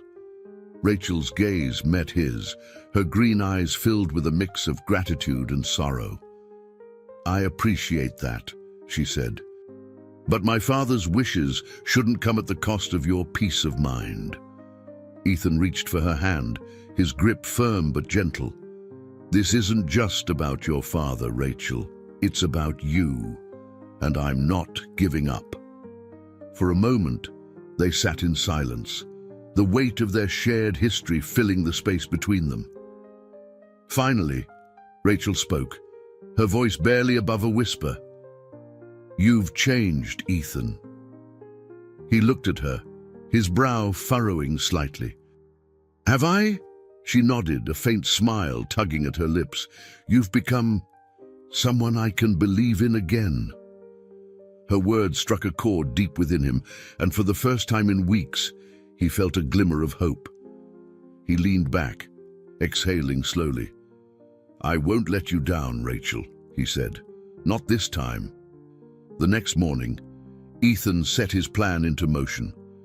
He called Mark Latimer, outlining his strategy with a precision born of desperation and determination. "We need to act quickly," he said, pacing the study as he spoke. "The trust won't wait, and neither can we." Mark's voice was cautious but supportive. "Are you sure about this? It's a bold move, Ethan." "I'm sure," Ethan replied firmly. If we don't take control now, we'll lose everything. With Mark's help, Ethan began to mobilize the resources he needed to execute his plan. He reached out to trusted allies, securing agreements and promises of support. He also met with the manor's staff, enlisting their help in preparing for what was to come. Each conversation, each step, brought him closer to his goal, and though the path ahead was fraught with uncertainty, Ethan refused to waver. By the time evening fell, the house was buzzing with quiet activity. Margaret oversaw the preparations with her usual efficiency, while Ethan worked tirelessly in the study, coordinating every detail. Rachel, too weak to leave her room, remained unaware of the full scope of his efforts, but Ethan knew that when the time came, she would understand. She had to. As the first stars appeared in the night sky, Ethan stood by the window of his study, his reflection merging with the darkness outside. He thought of Rachel, of the promise he had made to her all those years ago, to love and protect her, no matter what. He had failed her once, but now he was determined to make things right, whatever it took. The morning at Blythe Manor dawned cold and still, a pale mist rolling over the gardens like a shroud. Ethan woke early, his mind sharp with determination, but heavy with the weight of what lay ahead. The house was eerily quiet, save for the distant sound of Margaret in the kitchen, her movements precise and purposeful, as always. Rachel's condition had worsened overnight. The doctor's visit the previous evening had confirmed what Ethan feared. Her time was slipping away, faster than anyone had anticipated. She had spent most of the night asleep, her breathing shallow but steady. Ethan had sat by her side, watching the faint rise and fall of her chest, his hand resting lightly on hers. The hours had felt both agonizingly long and heartbreakingly fleeting. As the first rays of sunlight filtered through the heavy curtains in the study, Ethan stood by the window, gazing out at the frost-covered lawn.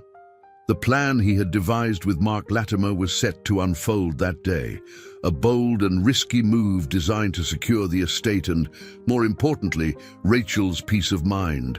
But as the time approached, doubts gnawed at the edges of his resolve.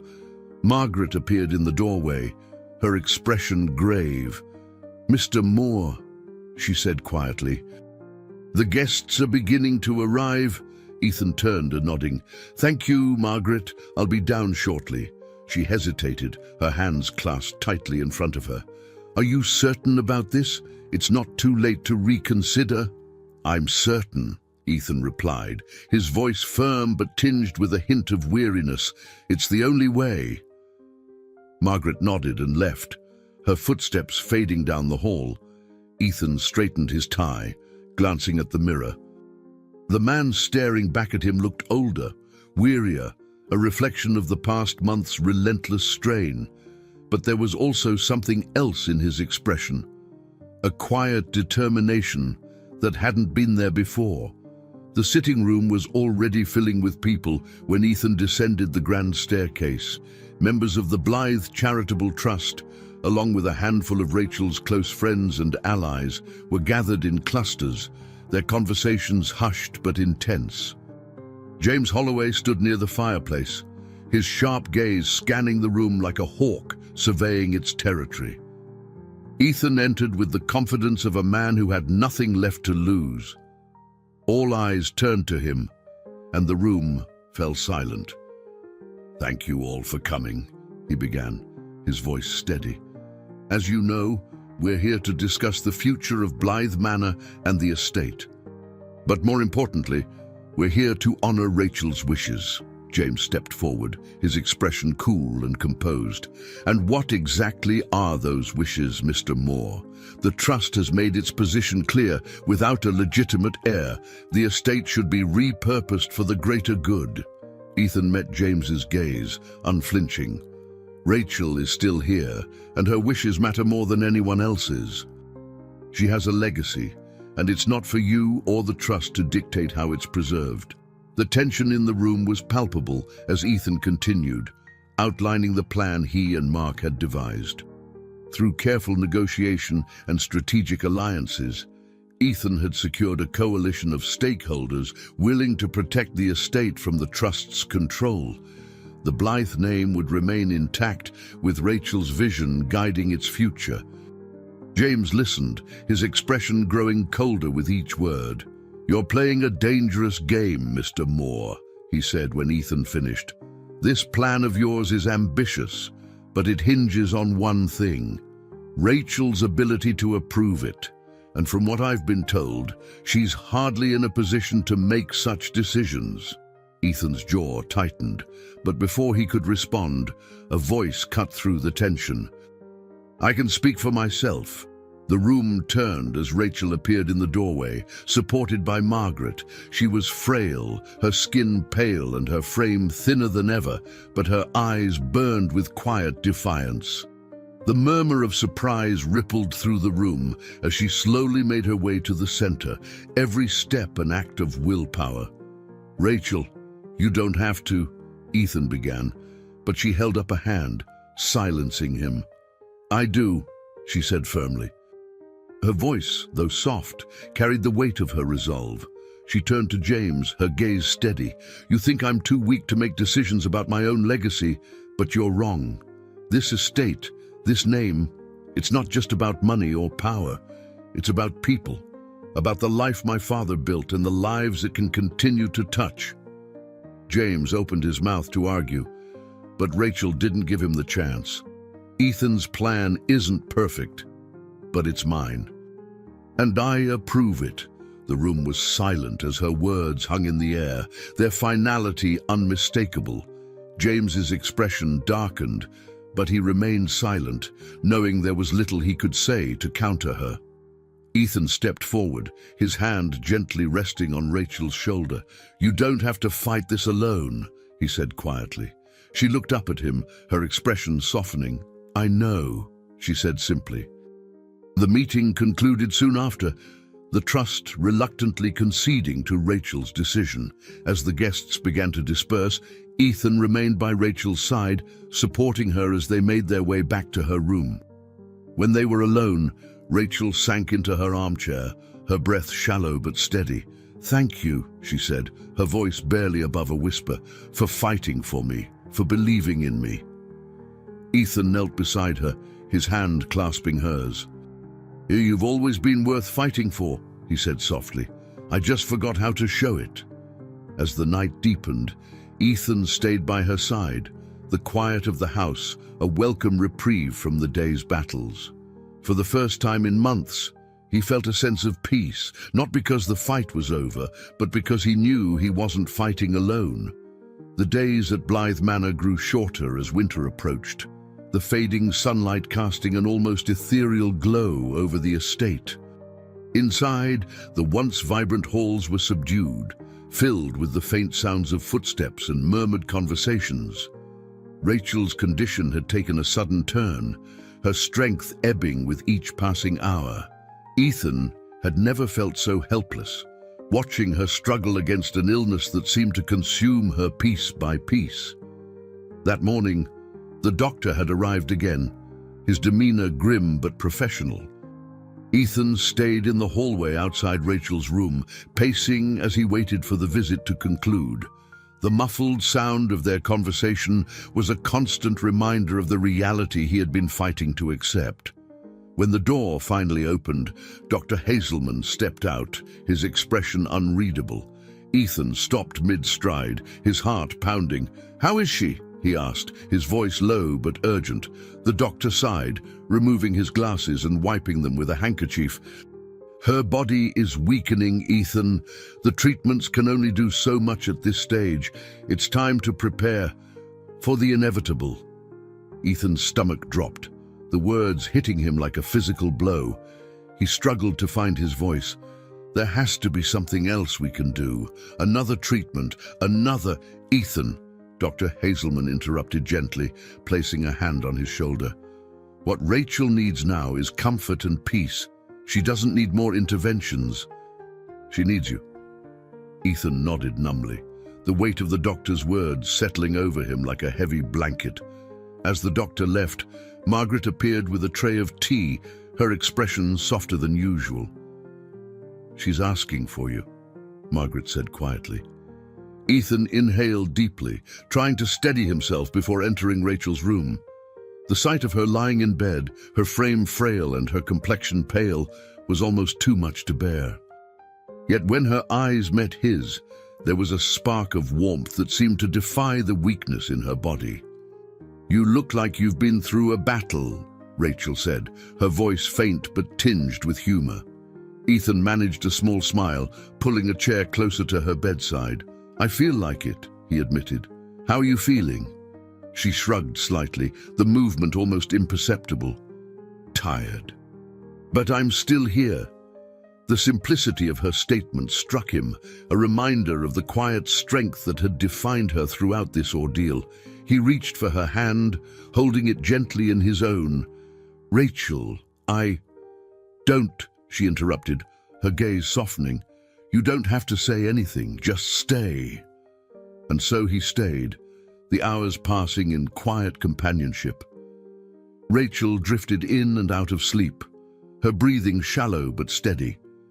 Ethan remained by her side, his thoughts a tangled mess of memories and regrets. He thought of their early years together, the moments of joy and laughter that now felt like they belonged to another lifetime. He thought of the distance that had grown between them, the choices that had led them to this moment. As the day turned to evening, Rachel stirred, her eyes fluttering open. "Ethan," she said softly, her voice barely above a whisper. "I'm here," he replied, immediately leaning closer. "There's something I need to tell you," she said, her gaze locking with his. "Something I've been holding on to." His heart raced, a mixture of fear and anticipation coursing through him. "What is it?" She hesitated, as though searching for the right words. "When my father wrote his will, I knew about the conditions he included. He told me it was his way of giving you a second chance." Ethan blinked, stunned. "You knew?" Rachel nodded slowly. "I didn't agree with it at first. It felt manipulative. But he believed in you, Ethan. He believed you were capable of being more than the man who walked away." The weight of her words settled over him, a mixture of shame and gratitude surging through him. "Why didn't you tell me?" he asked, his voice hoarse. "Because I needed to see for myself," she admitted. "I needed to know if you were here for me or for the estate." "And what do you see now?" he asked, his voice trembling. Rachel smiled faintly, her eyes shining with unshed tears. "I see the man I fell in love with, the man I always believed you could be." Ethan couldn't hold back his emotions any longer. Tears streamed down his face as he pressed her hand to his lips. "I'm so sorry, Rachel," he said, his voice breaking, "for everything, for leaving, for not being there when you needed me. I'll never forgive myself for that." She reached up, her fingers brushing against his cheek. "I already forgave you," she said simply, "a long time ago." In that moment, the walls Ethan had built around himself came crashing down.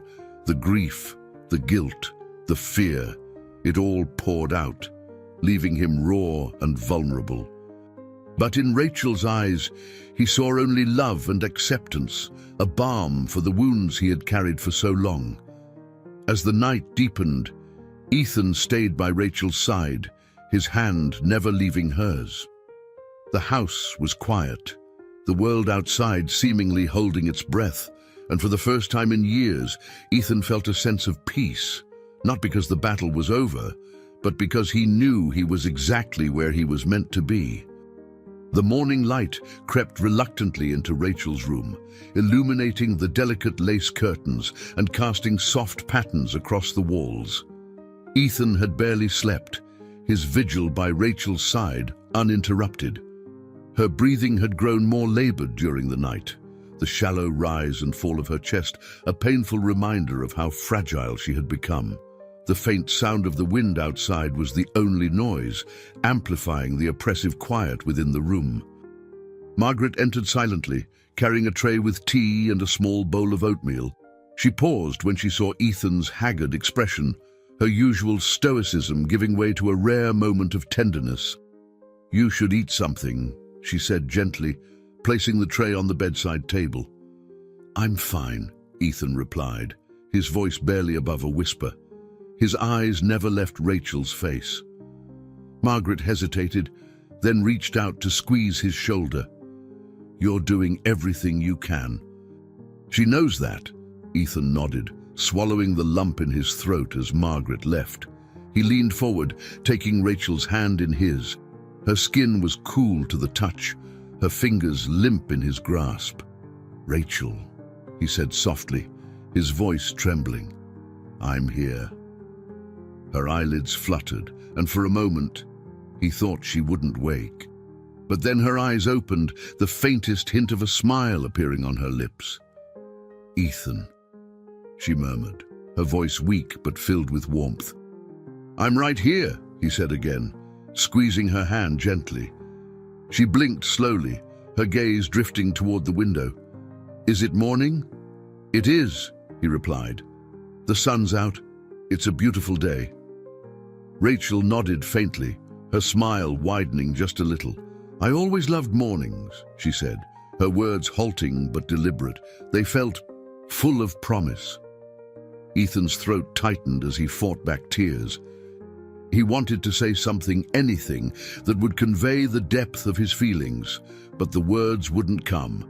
Instead, he leaned closer, resting his forehead against her hand. For a while, they sat in silence, the unspoken connection between them stronger than any words could have been. Then Rachel's voice broke the stillness, soft but insistent. "Ethan, there's something I need you to do for me." "Anything," he said immediately, his voice firm despite the ache in his chest. She looked at him, her green eyes filled with a quiet intensity. "Promise me, you won't let the estate consume you. My father's legacy isn't worth losing yourself over." "I promise," he said, his voice steady. "But Rachel, the estate isn't just about your father's legacy. It's about you. Everything I'm doing, it's for you." She smiled faintly, her eyes glistening. "Then let it be about something more, something that helps others, that brings hope." Ethan nodded, his heart swelling with both love and sorrow. "I'll make sure of it," he said. "I swear." Rachel's gaze softened, and she closed her eyes, her breathing slow but steady. Ethan stayed by her side, his hand never leaving hers. The hours passed in a blur, the weight of the moment pressing down on him like a physical force. As the day wore on, the house grew quieter, the usual bustle of the staff muted out of respect. Margaret brought Ethan a cup of tea, which he accepted reluctantly, sipping it absently as he kept watch over Rachel. In the late afternoon, Emily arrived, her face pale and her eyes red-rimmed. She embraced Ethan tightly, her usual guarded demeanor giving way to raw emotion. "How is she?" she asked, her voice trembling. "She's resting," Ethan replied, "but it won't be long." Emily nodded, her expression crumbling as she stepped into Rachel's room. She sat on the opposite side of the bed, taking Rachel's other hand in hers. The sisters exchanged quiet words, their bond unspoken but deeply felt.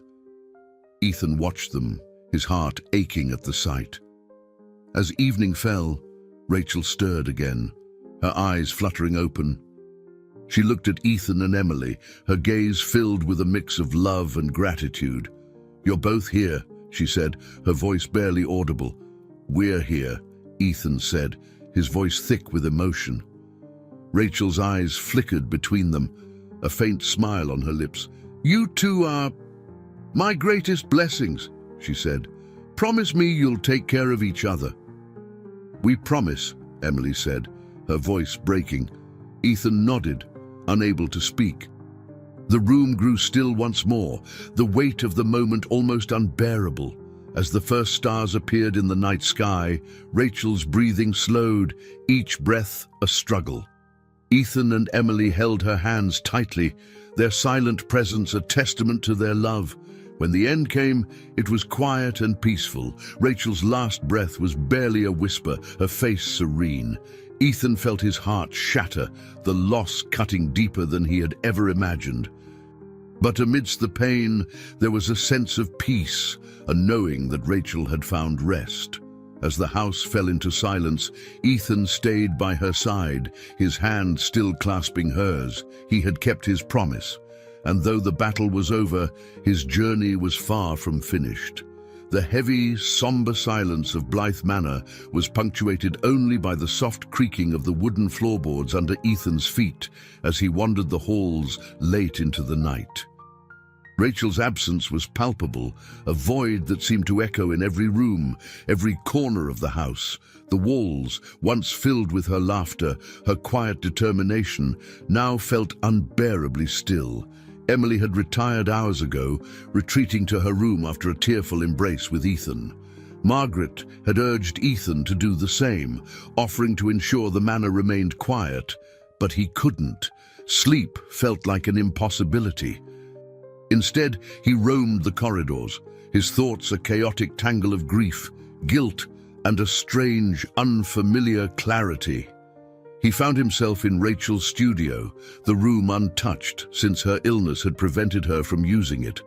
The faint scent of oil paint and turpentine still lingered in the air, mingling with the dust that had settled over her easels and canvases.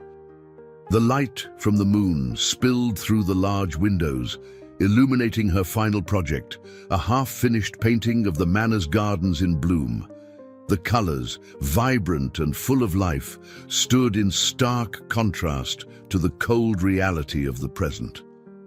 Ethan moved closer, his fingers tracing the edge of the canvas. He could see the precise brushstrokes, the care and attention Rachel had poured into every detail. This was her legacy, not the estate or the wealth, but the beauty she saw in the world, and her relentless desire to capture it, to preserve it. "I don't deserve you," Ethan whispered, his voice breaking as the weight of his grief threatened to crush him. He sank to his knees, his head bowed, the tears he had been holding back finally spilling over.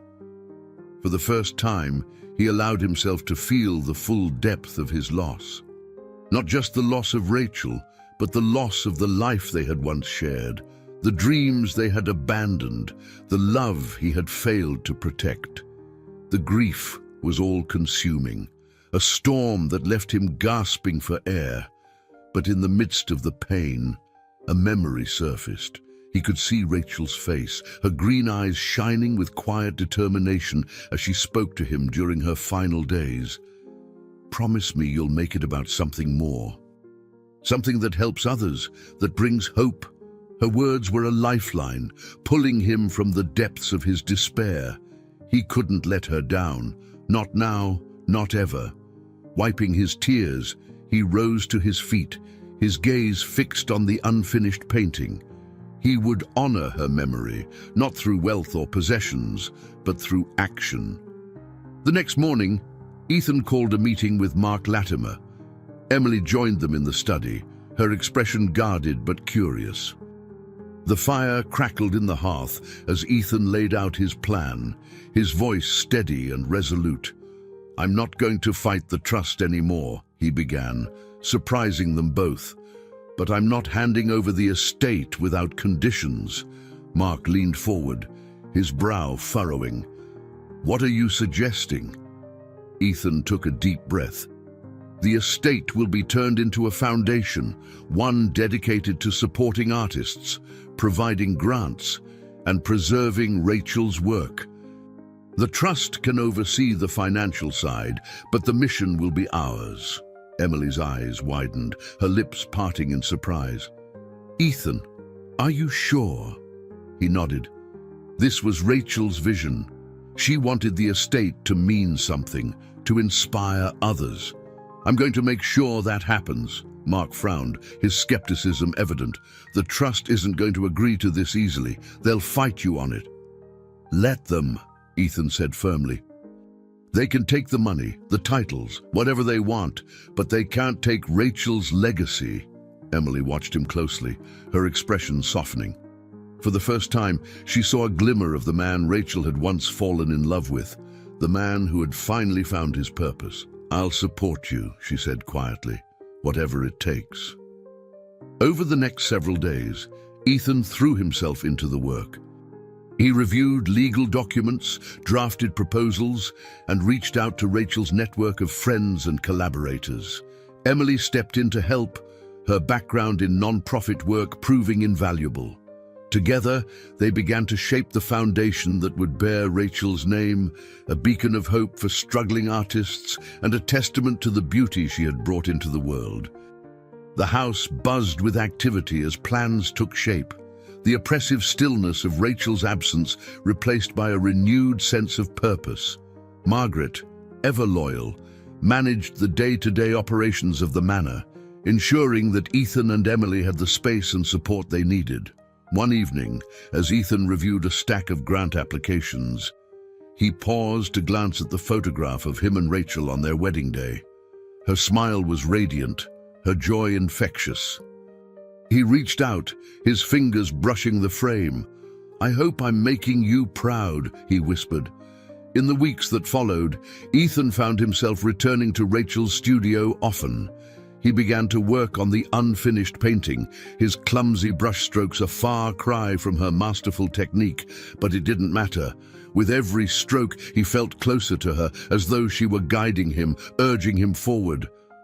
And as the foundation took its first steps toward becoming a reality, Ethan felt something he hadn't in years, a sense of peace. Rachel's death had left a void that could never be filled, but her life had given him a purpose he was determined to fulfill. For her, for them, for the legacy she had entrusted to him. The rain drizzled lightly against the tall windows of Blythe Manor, creating a rhythm that mirrored the quiet contemplation inside. Ethan sat at Rachel's old desk in her studio, a letter trembling in his hands. It had arrived that morning, the envelope addressed in Rachel's handwriting, a detail that had sent a jolt through him. Margaret had found it among Rachel's belongings, carefully tucked away with instructions to be delivered to him after her passing. He hesitated, his fingers brushing the edges of the paper as if afraid to disturb something sacred. Finally, he unfolded the letter, his heart pounding as he began to read. "Ethan, if you're reading this, then I'm no longer there to tell you these things myself. I've struggled with how to put my thoughts into words, but I've decided that you deserve to know everything I've held in my heart. When we met, you were my world. I admired your drive, your ambition, and your relentless determination to carve out a life for us. But somewhere along the way, I think we both forgot what truly mattered. I blamed you for a long time, but now I understand. I played my part too. We were so focused on building a future that we forgot to live in the present. Despite everything, Ethan, I never stopped believing in you. I never stopped loving you. Even when you left, I held on to the hope that you would find your way back, not to me, but to yourself. And you did. You came back when it mattered most, and for that, I'll always be grateful. But now, I need to ask one last thing of you.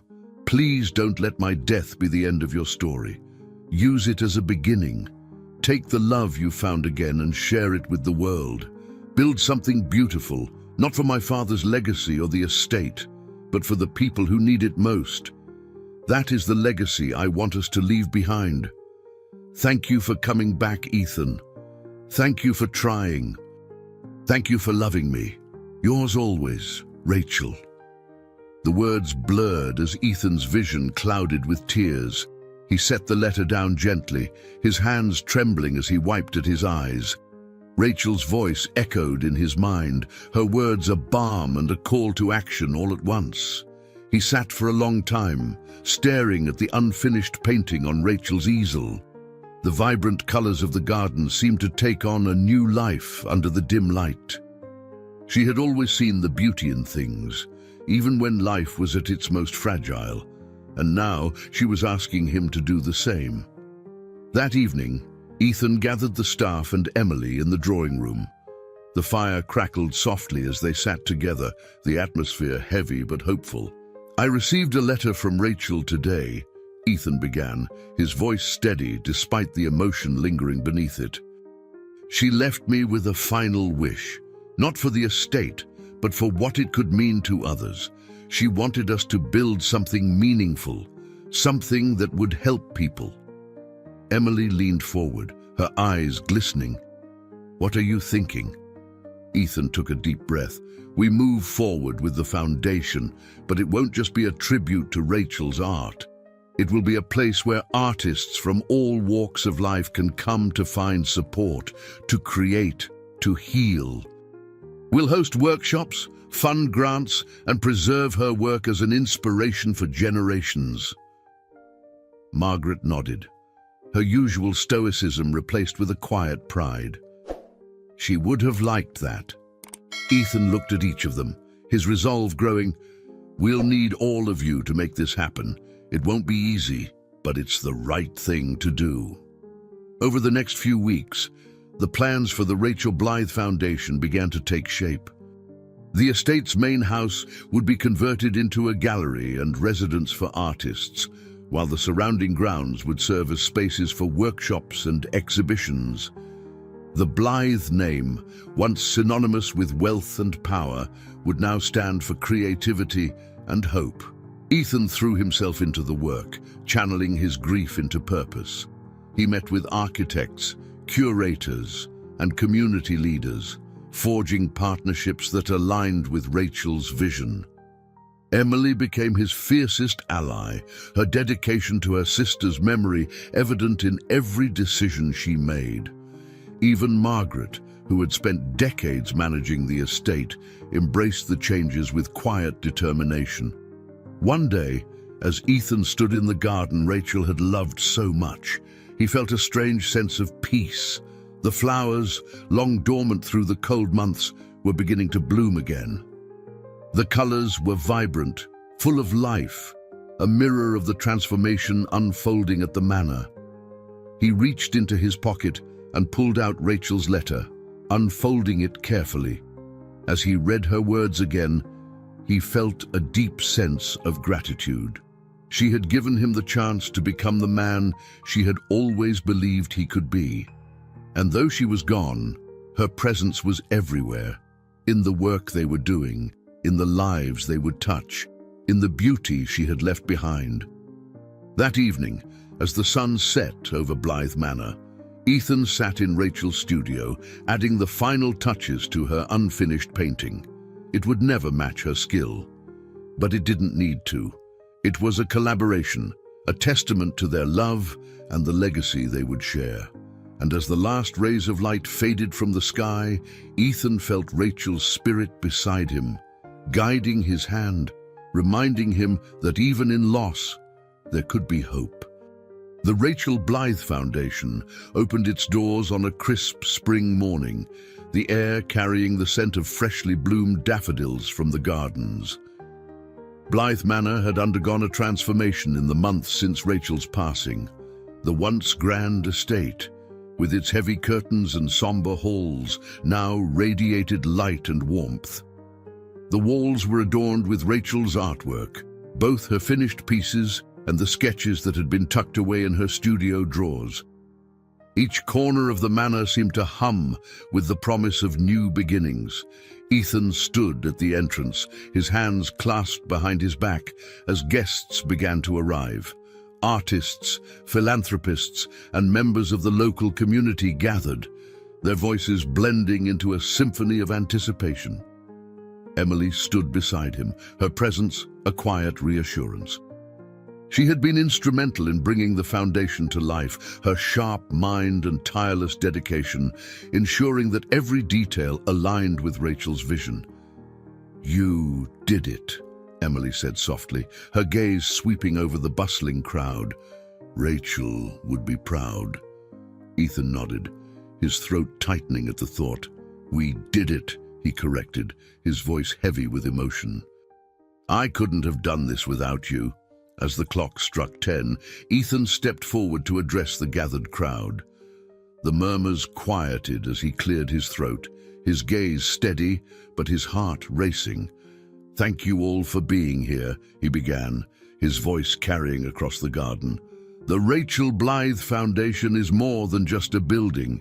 It's a tribute to a woman who saw beauty in the world even during its darkest moments. Rachel believed in the power of art to heal, to inspire, and to connect us. Today, we honor her legacy by sharing that belief with others." A round of applause followed, but Ethan barely heard it. His thoughts were with Rachel, the weight of her absence as profound as the impact of her presence. He stepped aside as Emily introduced the Foundation's first artist-in-residence, a young painter whose work Rachel had admired. The painter's story of resilience mirrored Rachel's own, and Ethan couldn't help but feel that Rachel's spirit had guided them to this moment. After the ceremony, Ethan wandered through the gallery, his steps slow and deliberate. Guests mingled around him, their voices filled with admiration for Rachel's work. He stopped in front of the unfinished painting she'd been working on before her illness overtook her. He had completed it, though his touch was unmistakably amateur compared to hers, yet somehow it felt complete, a symbol of their shared journey. A familiar voice pulled him from his thoughts. "It's beautiful," said Michael Aldridge, stepping up beside him. His tone was softer than Ethan remembered, his usual sharpness replaced with genuine admiration. Ethan nodded, his eyes still on the painting. "It's hers," he said simply. "I just tried to honor it." Michael studied him for a moment before speaking. "You've done more than that. You've honored her in ways most people wouldn't have the courage to." Ethan turned to face him, surprised by the sincerity in Michael's voice. "I didn't do it alone." "No," Michael agreed, "but you did it, and that counts for something." The two men stood in silence, their shared history with Rachel bridging the gap between them. It was a quiet truce, an unspoken understanding that they had both loved her in their own way. As the day wore on, Ethan found himself in Rachel's studio. The room had been preserved as it was, a space for reflection and inspiration. He sat at the desk where she had written her final letter, his fingers brushing the smooth wood. On the windowsill, a small vase held a single yellow rose, its petals bright and full of life. Margaret appeared in the doorway, her usual stern demeanor softened by a faint smile. "It's been a good day," she said. Ethan nodded, his gaze on the rose. "It has. Better than I could have imagined." "She'd be proud," Margaret added, her voice gentle. "I hope so," Ethan replied, his voice barely above a whisper. "I hope I've done enough." Margaret stepped closer, her hand resting briefly on his shoulder. "You have, Mr. Moore. You've done more than enough." As the evening light faded, Ethan remained in the studio, the room bathed in the soft glow of twilight. He thought of Rachel's final request, her plea for him to build something meaningful. The foundation was just the beginning, but it felt like the right beginning, and for the first time in a long time, Ethan allowed himself to feel hope. Not the desperate hope of a man trying to fix the past, but the quiet, steady hope of a man finally finding his purpose. Rachel was gone, but her presence lingered in every brushstroke, every corner of the manor. And as Ethan sat there, he realized that her greatest gift wasn't the estate or the foundation. It was the reminder that love, when nurtured, could transcend even the deepest grief. The days after the foundation's opening passed in a blur of meetings and correspondence, but Blythe Manor felt alive in a way it hadn't in years. The quiet hum of creativity filled its halls as the first group of resident artists settled in. The air carried the faint scent of oil paints and freshly sharpened pencils, mingling with the distant strains of a piano being played in one of the common rooms. For Ethan, these sounds were a comforting reminder of Rachel's vision. One afternoon, Ethan found himself wandering the gardens. Spring had transformed the grounds into a tapestry of color. the flowers in full bloom, as if to celebrate the new chapter unfolding at the manor. He stopped by the old bench where Rachel had often sat, sketching or simply watching the world go by. The seat was empty now, but her presence lingered in the air, a gentle reminder of the love that had shaped this place. Emily joined him a few moments later, carrying 2 steaming cups of tea. "Thought you could use a break," she said, handing him one. "Thanks," Ethan replied, taking a sip. The warmth of the tea was a welcome contrast to the cool breeze. They sat in companionable silence for a while, the sounds of the garden enveloping them. "You've done something incredible here," Emily said eventually, her voice thoughtful. "It's exactly what Rachel would have wanted." Ethan nodded, his gaze fixed on a cluster of daffodils swaying gently in the wind. "I just wish she could see it," he said quietly. "See what her vision has become." "She does," Emily replied firmly. "Every piece of this foundation carries her touch. You've made sure of that." They sat in silence again, the weight of shared loss mingling with a sense of quiet accomplishment. For all the pain and challenges they had faced, this moment felt like a victory, not just for the foundation, but for the love that had driven them to create it. That evening, Ethan returned to Rachel's studio. It had become his refuge, a place where he could feel close to her. He sat at the desk, shuffling through the stack of letters and notes that had arrived since the opening. Among them was a card from Michael Aldridge, thanking him for the invitation to the ceremony and expressing admiration for the Foundation's mission. Ethan set it aside, surprised by the genuine tone of Michael's words. As he sifted through the pile, a small envelope caught his eye. The handwriting was unfamiliar, but the name at the top made his breath catch. Amelia Browning. Rachel had spoken of Amelia often, a young artist whose work had inspired her during the early days of her illness. Amelia had been struggling to find her voice as an artist, and Rachel had seen something in her that few others had. Ethan opened the envelope carefully, unfolding a handwritten letter. "Dear Mr. Moore, I wanted to thank you for the opportunity to be part of the Rachel Blythe Foundation. When Rachel first reached out to me, I was at a crossroads in my life. Her encouragement gave me the confidence to keep pursuing my art, even when it felt impossible. Being here, surrounded by her work and her vision, has been a transformative experience. I feel like I've finally found my place. Rachel once told me that art has the power to heal, to connect people in ways words never can. She was right. I see her influence in every corner of this foundation, and I know that her spirit lives on through what you've created. With gratitude, Amelia Browning." Ethan set the letter down, his heart heavy but full. Amelia's words were a testament to Rachel's enduring impact, a reminder that her legacy extended far beyond the walls of Blythe Manor. The following day, Ethan visited the gallery wing of the manor. Amelia's work was displayed prominently, her vibrant paintings drawing the attention of visitors and fellow residents alike. Ethan paused in front of one piece in particular, a portrait of Rachel. It was a stunning likeness, capturing not just her features but the essence of her spirit. Her eyes, painted with striking clarity, seemed to look straight at him, filled with the same quiet determination he had always admired. "Amelia has real talent," a voice said behind him. Ethan turned to see Emily, her arms crossed as she studied the painting. Rachel was right to believe in her. "She was right about a lot of things," Ethan replied, his gaze never leaving the portrait. "She saw potential where others didn't." Emily smiled softly. "And now you're doing the same."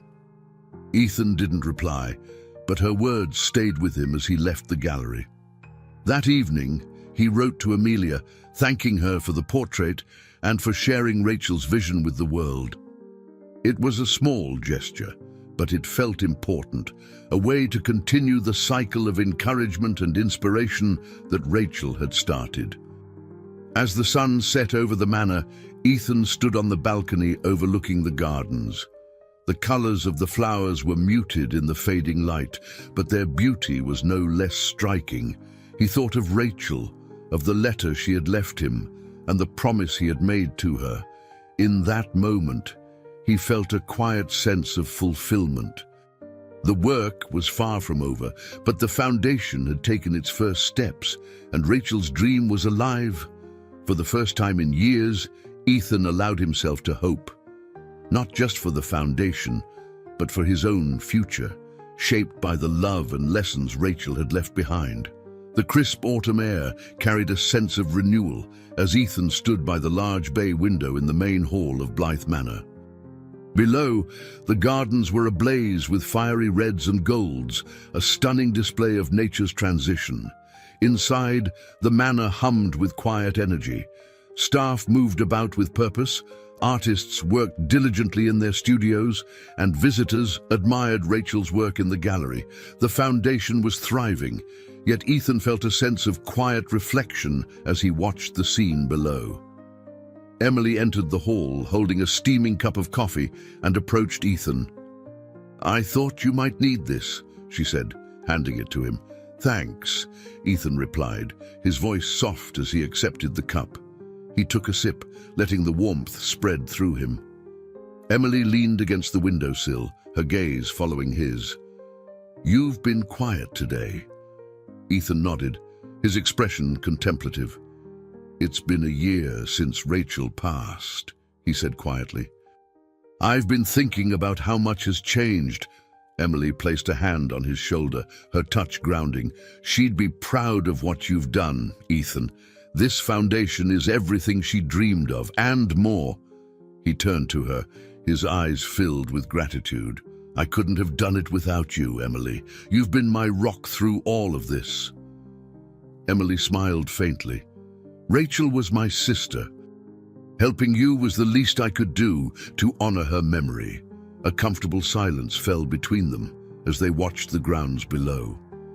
The sight of an artist working on a sculpture near the garden caught Ethan's attention. He gestured toward the scene. "Look at that," he said. "Rachel would have loved to see this." "She would have," Emily agreed, "but she's still here in a way. Every piece of this foundation carries her essence."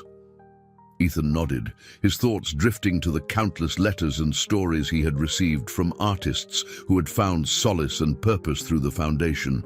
Each one was a testament to Rachel's enduring impact, a reminder that her legacy extended far beyond her art.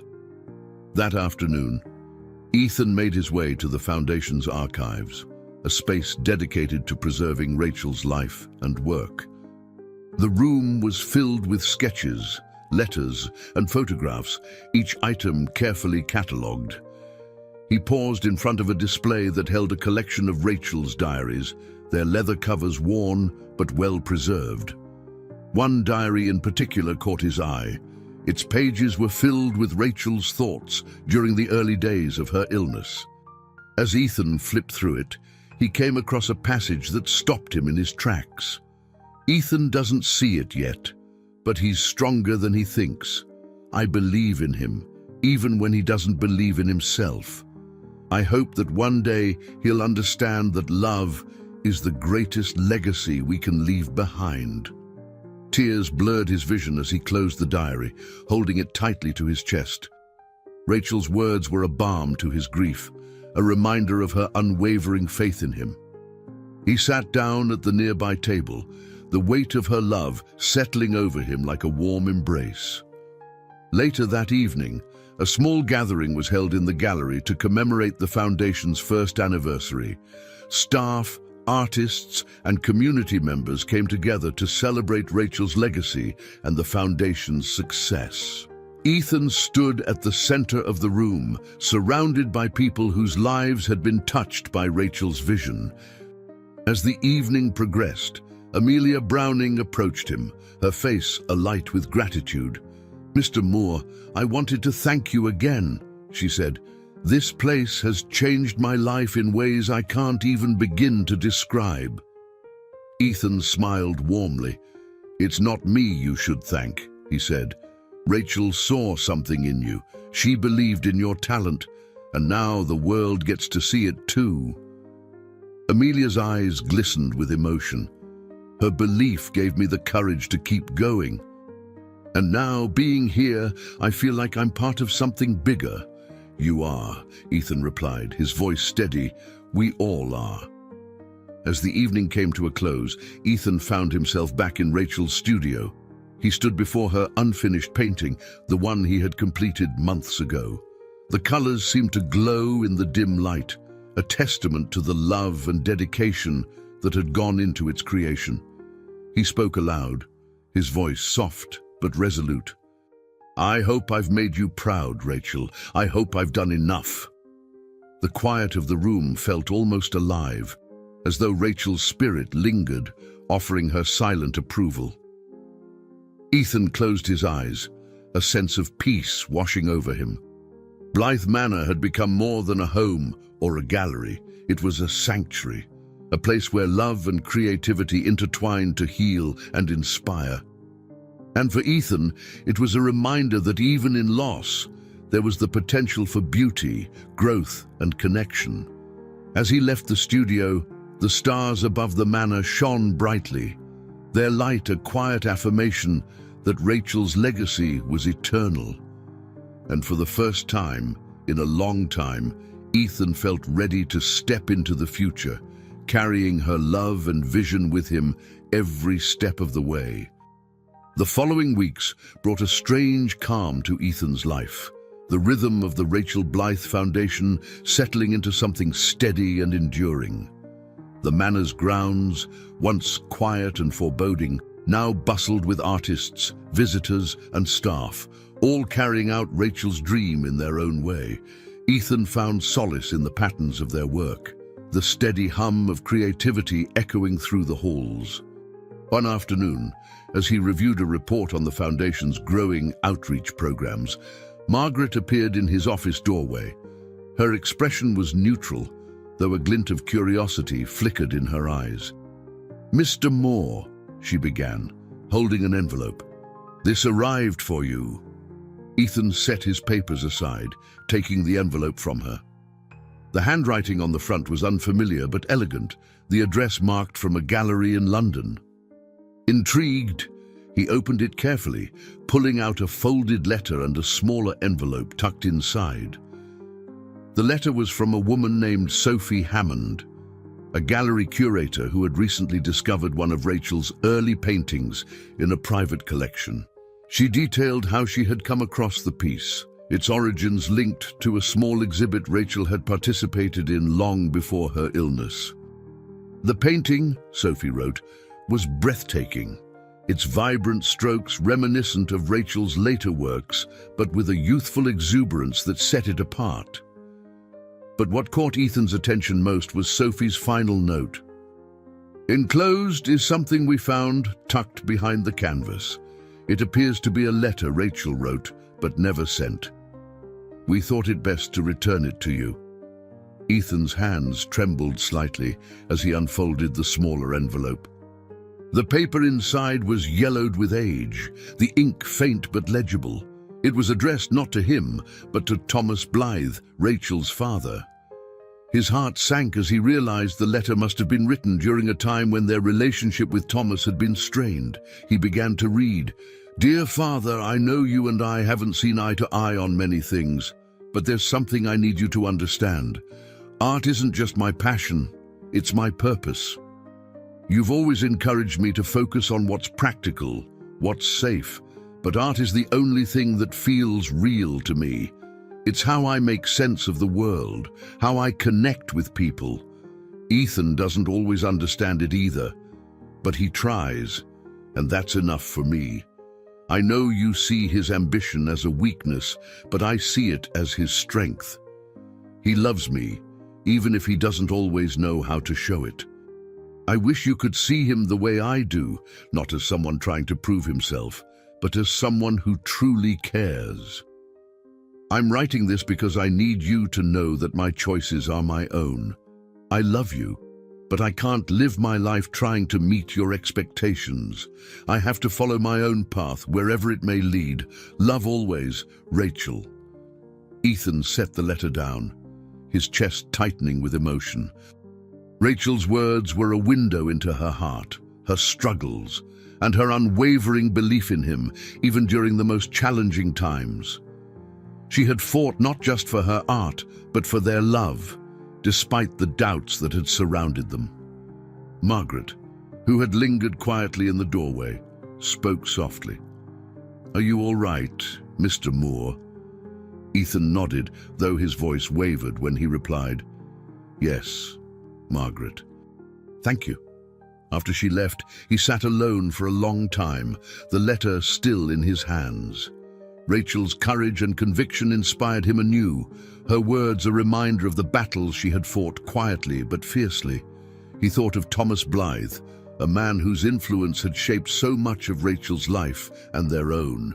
Yet, despite the distance and misunderstandings, Rachel had never stopped loving her father, just as she had never stopped believing in Ethan. Later that evening, Ethan called Emily into his study and showed her the letter. She read it silently, her expression shifting from surprise to deep reflection. "She really was remarkable," Emily said, her voice filled with admiration. "Even when she was struggling, she found a way to see the best in people." Ethan nodded, his throat tight. "She did. And now I realize how much of her strength I've relied on. Even now, it feels like she's still guiding me." Emily placed a reassuring hand on his arm. "That's because she is. She's in everything you've done here, everything we've built together." Ethan smiled faintly, her words a comfort. "I want to do something with this letter," he said after a moment. "It feels important, like it's part of her story that hasn't been told." Emily considered this, then nodded. Maybe it could be part of the Foundation's archives. Something that shows how deeply she cared, not just about her art, but about the people in her life. "That's a good idea," Ethan agreed. "It belongs here, with everything else she gave to the world." As the evening wore on, Ethan felt a sense of clarity settle over him. Rachel's letter was more than a relic of the past. It was a bridge between who she had been and who she had helped him become. It was a reminder that love, in all its forms, had the power to endure, to heal, and to inspire. The stars shone brightly over Blythe Manor that night, their light a quiet testament to the enduring legacy of a woman whose love had touched countless lives. And as Ethan prepared to preserve Rachel's letter among the Foundation's treasures, he felt a deep sense of peace, knowing that her story, like her love, would live on. The gallery at Blythe Manor was illuminated by soft golden light as guests filled the space for a special evening. The Foundation was hosting its first major exhibition, a retrospective of Rachel Blythe's work, curated not just as an homage to her talent, but as a celebration of her enduring impact on the world of art and the lives of those she touched. The walls were adorned with her pieces, spanning her early days as a hopeful artist to her final deeply emotional works created during her illness. Ethan stood near the entrance, greeting visitors as they arrived. He was dressed sharply, his usual quiet demeanor bolstered by a sense of pride and purpose. He had worked tirelessly to make this night a reality, and seeing the gallery alive with energy and admiration felt like a dream realized. Among the guests were local artists, supporters of the Foundation, and Rachel's closest friends. Ethan's gaze drifted across the room, his chest tightening as he spotted Amelia Browning standing near one of Rachel's most iconic pieces, a bold, abstract depiction of the Blythe Gardens. Amelia was speaking animatedly to a small group, her passion evident as she described how Rachel's mentorship had shaped her career. Nearby, Emily stood with Michael Aldridge, the two of them sharing a rare moment of camaraderie. Emily caught Ethan's eye and offered him a small smile, the kind that spoke volumes without words. It was a reminder of how far they had come, not just in their shared grief, but in their efforts to honor Rachel's legacy. As the evening progressed, Ethan made his way through the gallery, pausing to speak with guests and share stories about Rachel. Every conversation deepened his understanding of just how profound her influence had been. She had been more than an artist. She had been a connector, someone who brought people together through her work and her unwavering belief in the power of creativity. Toward the end of the evening, Ethan stood before the central piece of the exhibit, Rachel's unfinished painting of the Manor's gardens. He had completed the work after her passing, but it remained a collaboration, a testament to their shared journey. The plaque beside the painting bore an inscription that Ethan had written himself, "For Rachel Blythe, whose vision and love continue to inspire." This work stands as a symbol of hope, resilience, and the beauty found in every moment. As Ethan gazed at the painting, a wave of emotion washed over him. It wasn't just grief or pride. It was a deep, unshakable gratitude for the life they had shared and the path Rachel had set him on. She had given him more than love. She had given him purpose. A voice broke through his thoughts. "It's beautiful," Michael said, stepping up beside him. Ethan turned, nodding. "It was her vision. I just tried to honor it." Michael studied the painting, his expression thoughtful. "You've done more than honor it. You've created something that will outlast all of us." The two men stood in silence for a moment, their shared connection to Rachel bridging the unspoken distance between them. Finally, Michael extended a hand. "She believed in you, Ethan. And tonight, I see why." Ethan accepted the handshake, his grip firm. "Thank you," he said simply.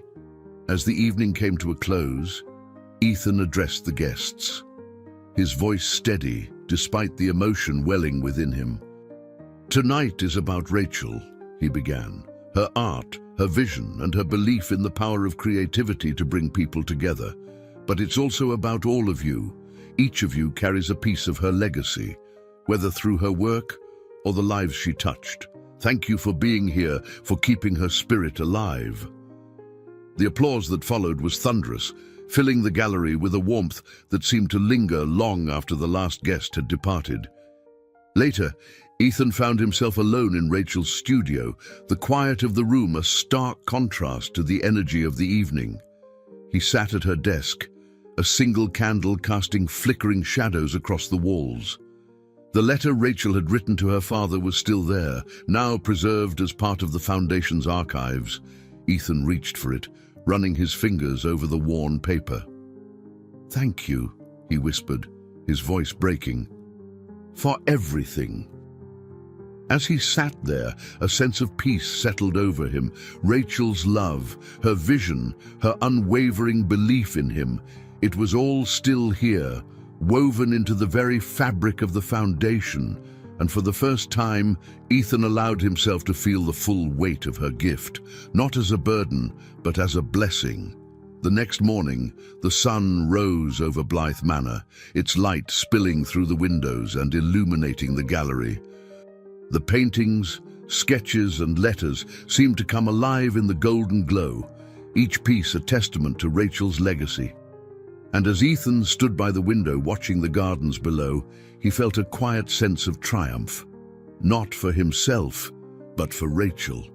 Her story had become more than just her own. It was a tapestry of love, resilience, and transformation, woven together by the lives she had touched. And though she was gone, her spirit remained, a guiding light for all who stepped through the doors of the Rachel Blythe Foundation. As Ethan turned away from the window, he knew one thing with certainty: Rachel's legacy would endure, not just in the art she left behind, but in the hearts of those who carried her vision forward. And in that, she would always be with him. I hope you enjoyed today's story. Subscribe to the channel so you don't miss more stories like this. Leave a like and comment below what you thought of the story. See you in the next video.